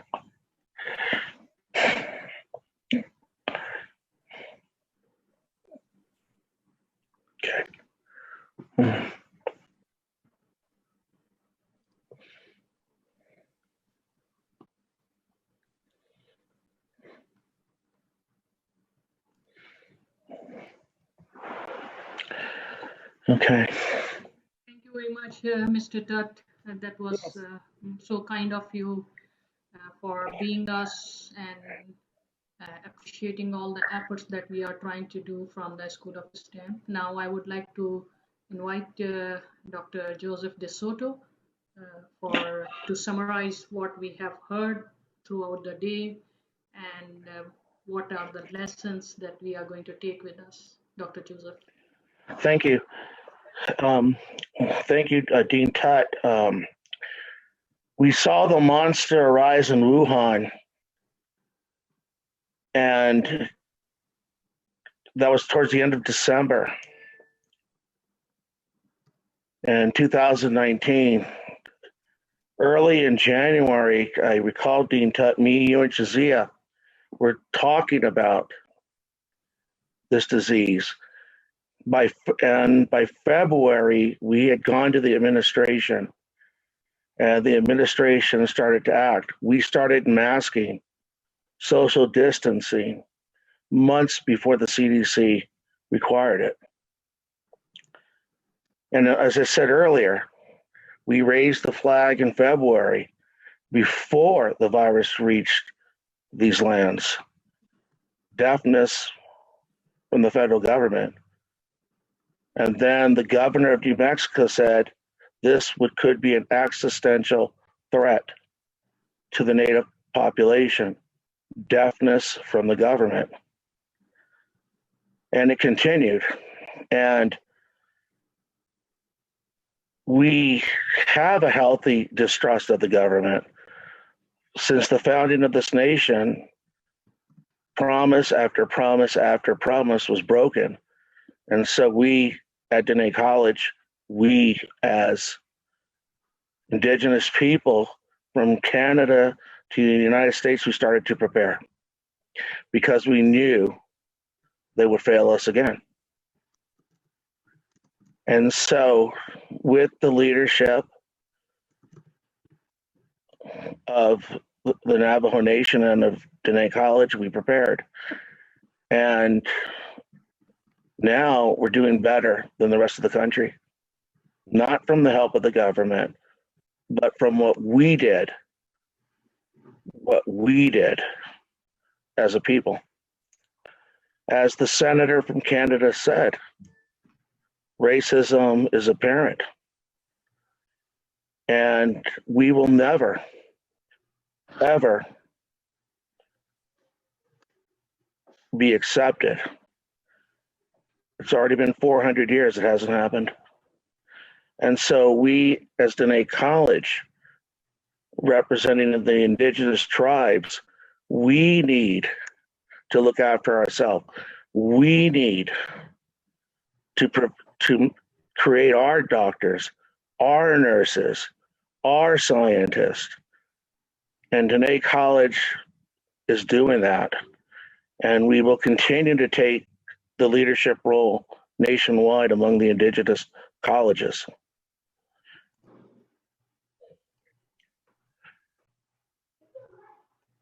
At the end of the day, science can provide answers, but it takes a community to work together to fight these incoming monsters, to prepare against outside threats. And everyone is needed, from the scientists to the doctors to the political leadership to the average day individual. At the end of the day, we take care of ourselves, we take care of our neighbor, we take care of the clan, and we take care of the tribe, and we help other tribes. And we have to always remember, as we're seeing in Texas now, when the monster comes, you look around and no one's there to help. And so we have to rely on ourselves, and we will leave no one behind. Diné College, we're developing the biomedical program. We will have the PA program here from Diné College with the support of our dean, with the support of our provost, with the support of our president. We published the first papers on the pathophysiology of COVID. We published the first papers on the treatment. We published the first papers on how and why COVID is affecting us more than other people. We did that a year ago. But again, our skin is the wrong skin color. And so now recent reports out of England have come out about why the tribes are being affected. But we already had our answer a year ago. And so we will look after each other. We will continue to respect our elders. We will continue to look after our children. Because at the end of the day, that is our duty. And no one else will help us to perform that duty. It was refreshing to hear some of the top scientists in the world today and to hear them speak about the objective facts. And here are some of the objective facts. It just got reported yesterday from Johns Hopkins that this monster may be going away by April if we get vaccinated and reach 95%. And so we survive here today. And during this crisis, we have had no time to cry. We have had no time to shed tears. Hopefully by April, we can remember those that we lost and shed the tears. But now we fight to survive, and we fight for the indigenous people to survive and to make a better future for those who are here after we're gone. The Shazia, my partner in research, showed great leadership and taking the lead on this conference. During the whole time, we were supported by our dean and our provost and our president. And we had to all come together. Scott Bender, Mark Bauer, Don Robinson, they were part of that early team. Back in January and February, when we all together raised the flag, the monster's coming and no one listened. And so now we're here, we're almost at the end of this pandemic. And what this will do is we'll be ready for the next monster that comes out of its grave to pose a threat to us and to our neighbors. Thank you.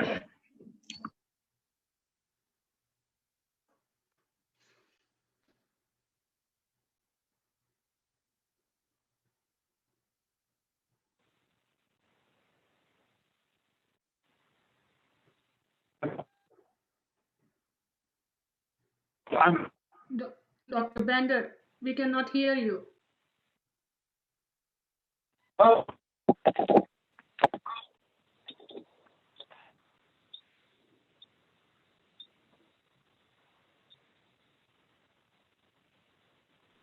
Okay. Now.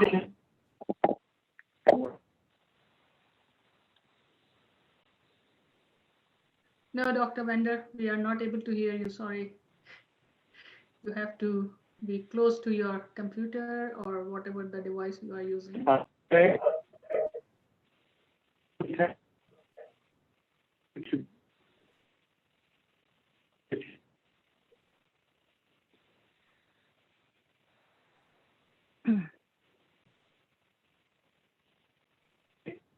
Sorry, Dr. Bender. Here.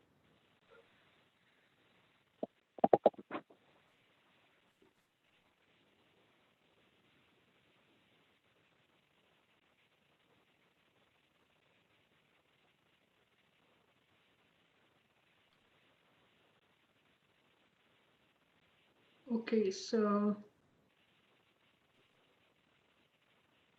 while Dr. Bender is rejoining again, rather than, okay, so let me see now. Thank you very much, Dr. Bender. And thank you, Dr. Joseph De Soto. You have very briefly summarized whatever we have heard during the whole day today, during different presentations, what our motives are, what we are trying to do, and what is the purpose of this conference. Now, I would like to invite our provost, Dr. Geraldine Garrity. She is with us and one of the driving force behind all of the innovative activities going on here at the campus at the Diné College. Dr. Garrity, please, over to you. Thank you very much for being with us here whole day, and now we would like to hear something from you. Thank you, Dr. Hakim. Can you hear me? Yes, we can.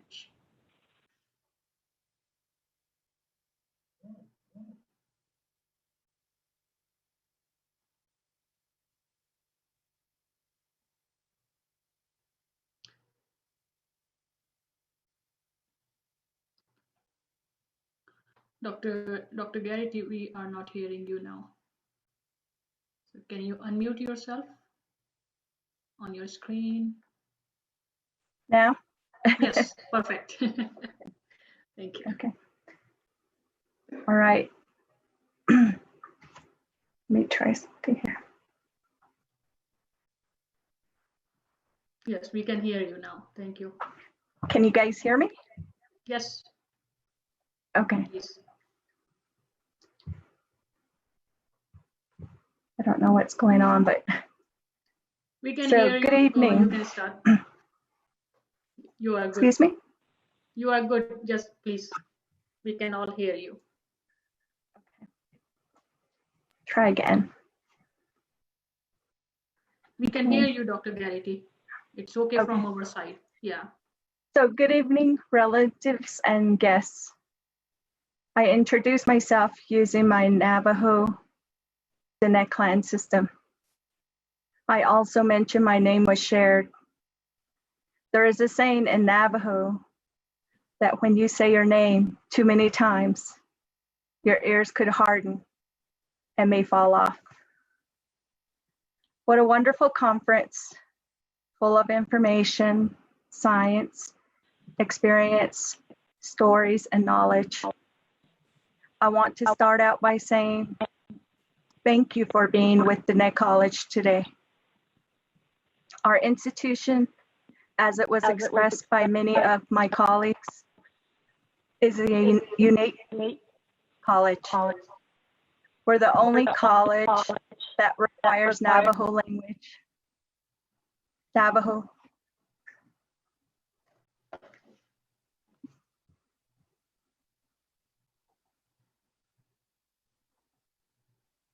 Can you hear me? Yes. Try again. I'm having fun with the technical difficulties at the end of the day. So we are the only college that require Navajo language, Navajo history, and Navajo culture as part of the general education requirement for graduation. We are proud to have these courses to support our students to re-engage with their self-identity, self-awareness, and build self-confidence and self-competence. These are courses also embedded with our college mission, Navajo teaching principle, which include critical thinking, planning, implementation, and reflection or assessment. These principles build character.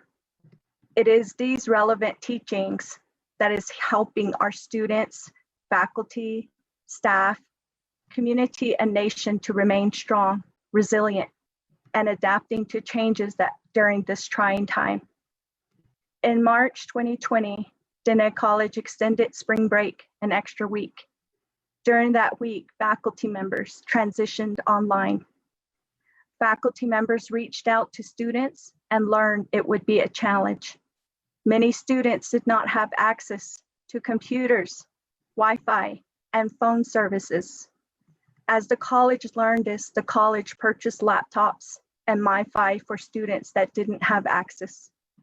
Our college is blessed to have a president like ours at Diné College because he emphasized that planning happens according to CDC and be agile for students, staff, and faculty. He continues to ensure health equity happens, a word I learned today from Dr. LeBird. We appreciate all the insights and critical work being done that have been shared today. We appreciate all of you. These shared findings and lesson learned will continue to give our Navajo people strategy as they encounter this virus. For those who have experienced this virus, will understand what happened to them. For those who lost loved ones, we are saddened that we could not learn about this virus quicker and sooner to prevent this monster. In closing, the Navajo people continue to demonstrate resiliency and have re-engaged with their homes. Each morning as I drive to work, I see many buildings and renovation happening. And people have re-engaged with their families, their practices. They are gardening again, storytelling and teaching of resiliency. With this, I express my appreciation to those who organized this conference, those who spoke, and those who listened. It is a Navajo teaching that when people care, they will speak and share lessons learned. Therefore, listen because you are loved and cared for. Words are powerful during these vulnerable times. Remain vigilant, strong, and resilient. Take care of one another and continue to be kind. Thank you. Have a great day. If this is morning for you, good morning, good evening, if this is evening for you. Thank you.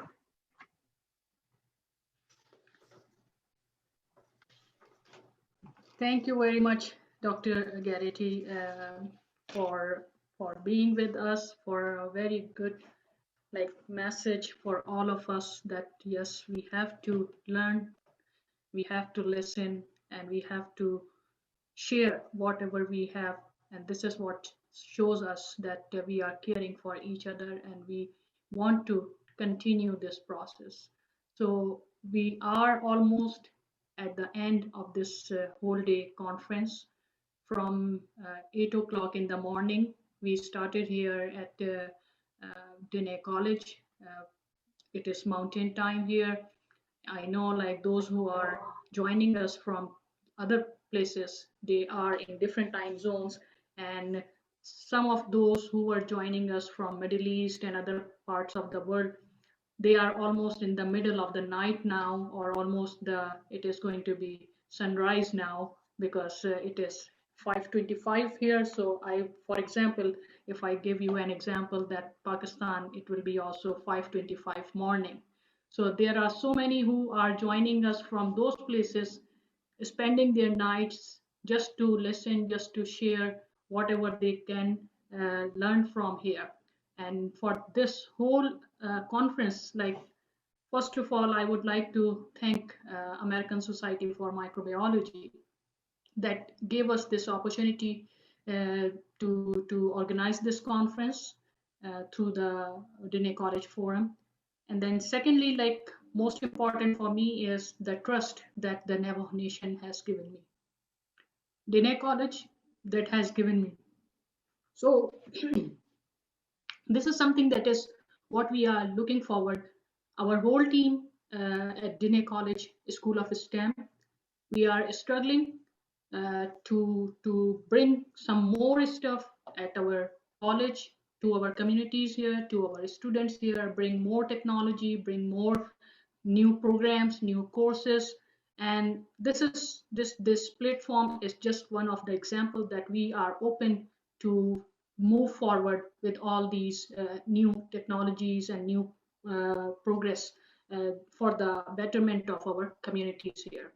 I definitely wanted to thank all of my speakers and the presenters and the contributors here today who are with us from the morning, and they took that invitation and they accepted our invitation to be part of this whole conference.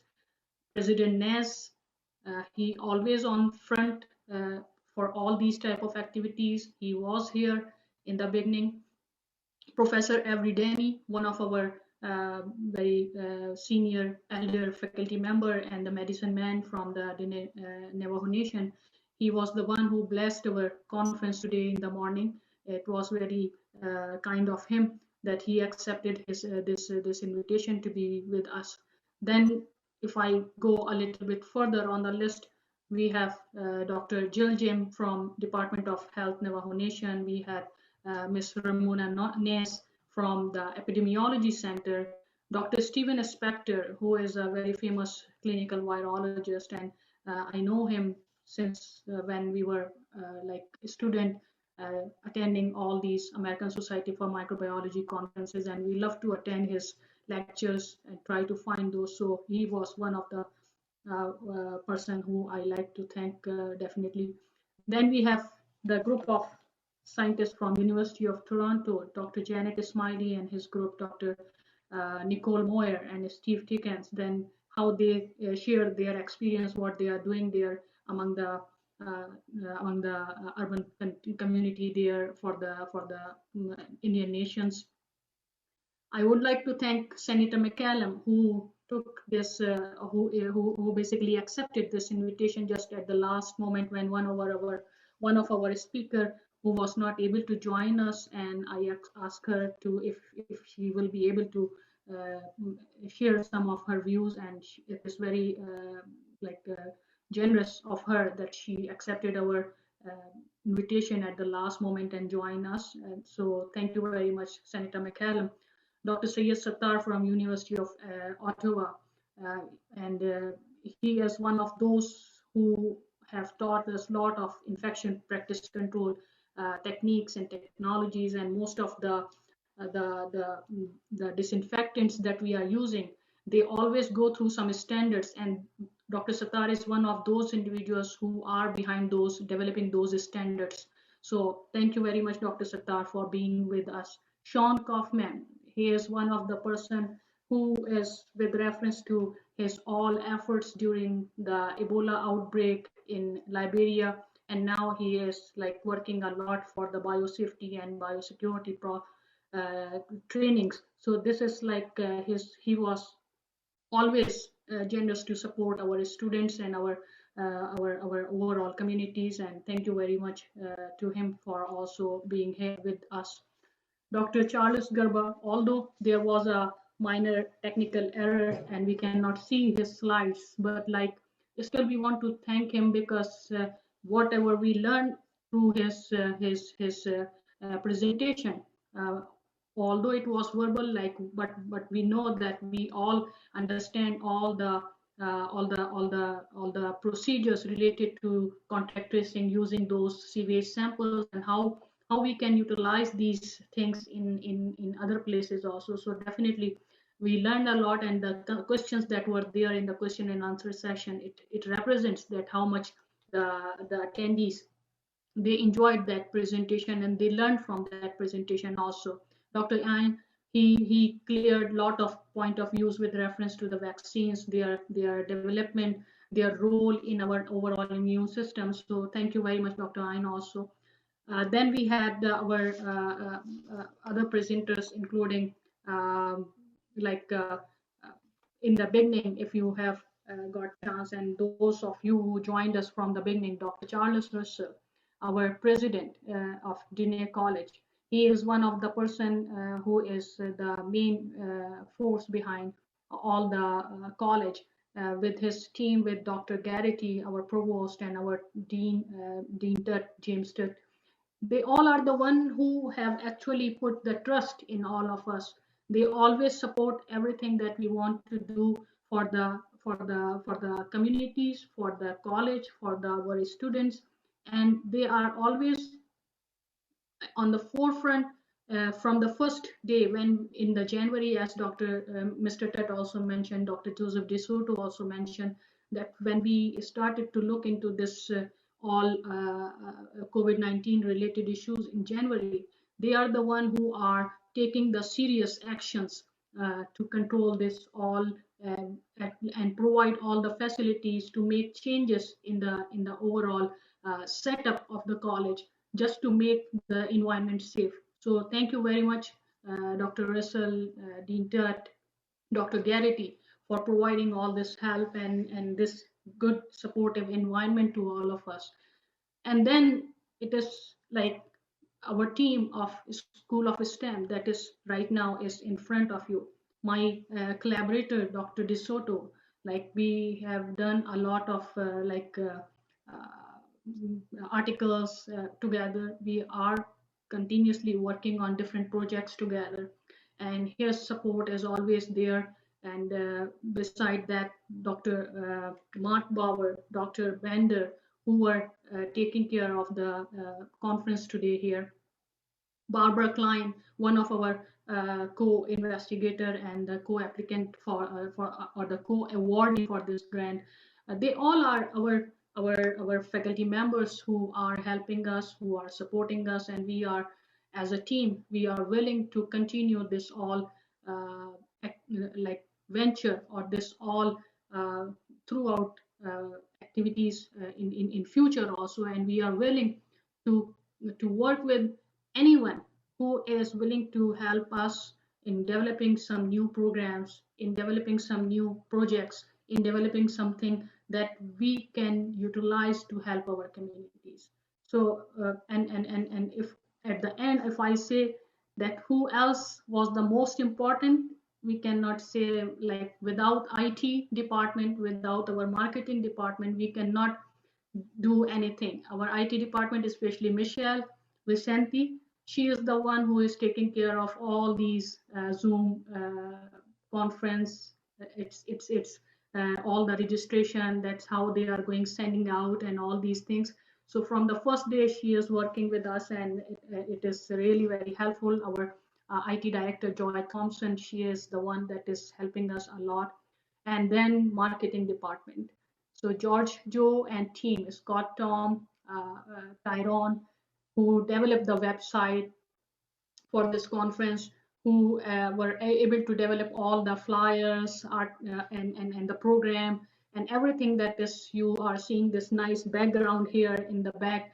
These all are the things that we got with the help of these nice people, these supporting people, and I like to thank every single one of them who helped from the first day, because this programming for this conference we started in March, and now after almost 1 year we are at this point that we are saying, at that time we were not thinking that that we will be having this conference online.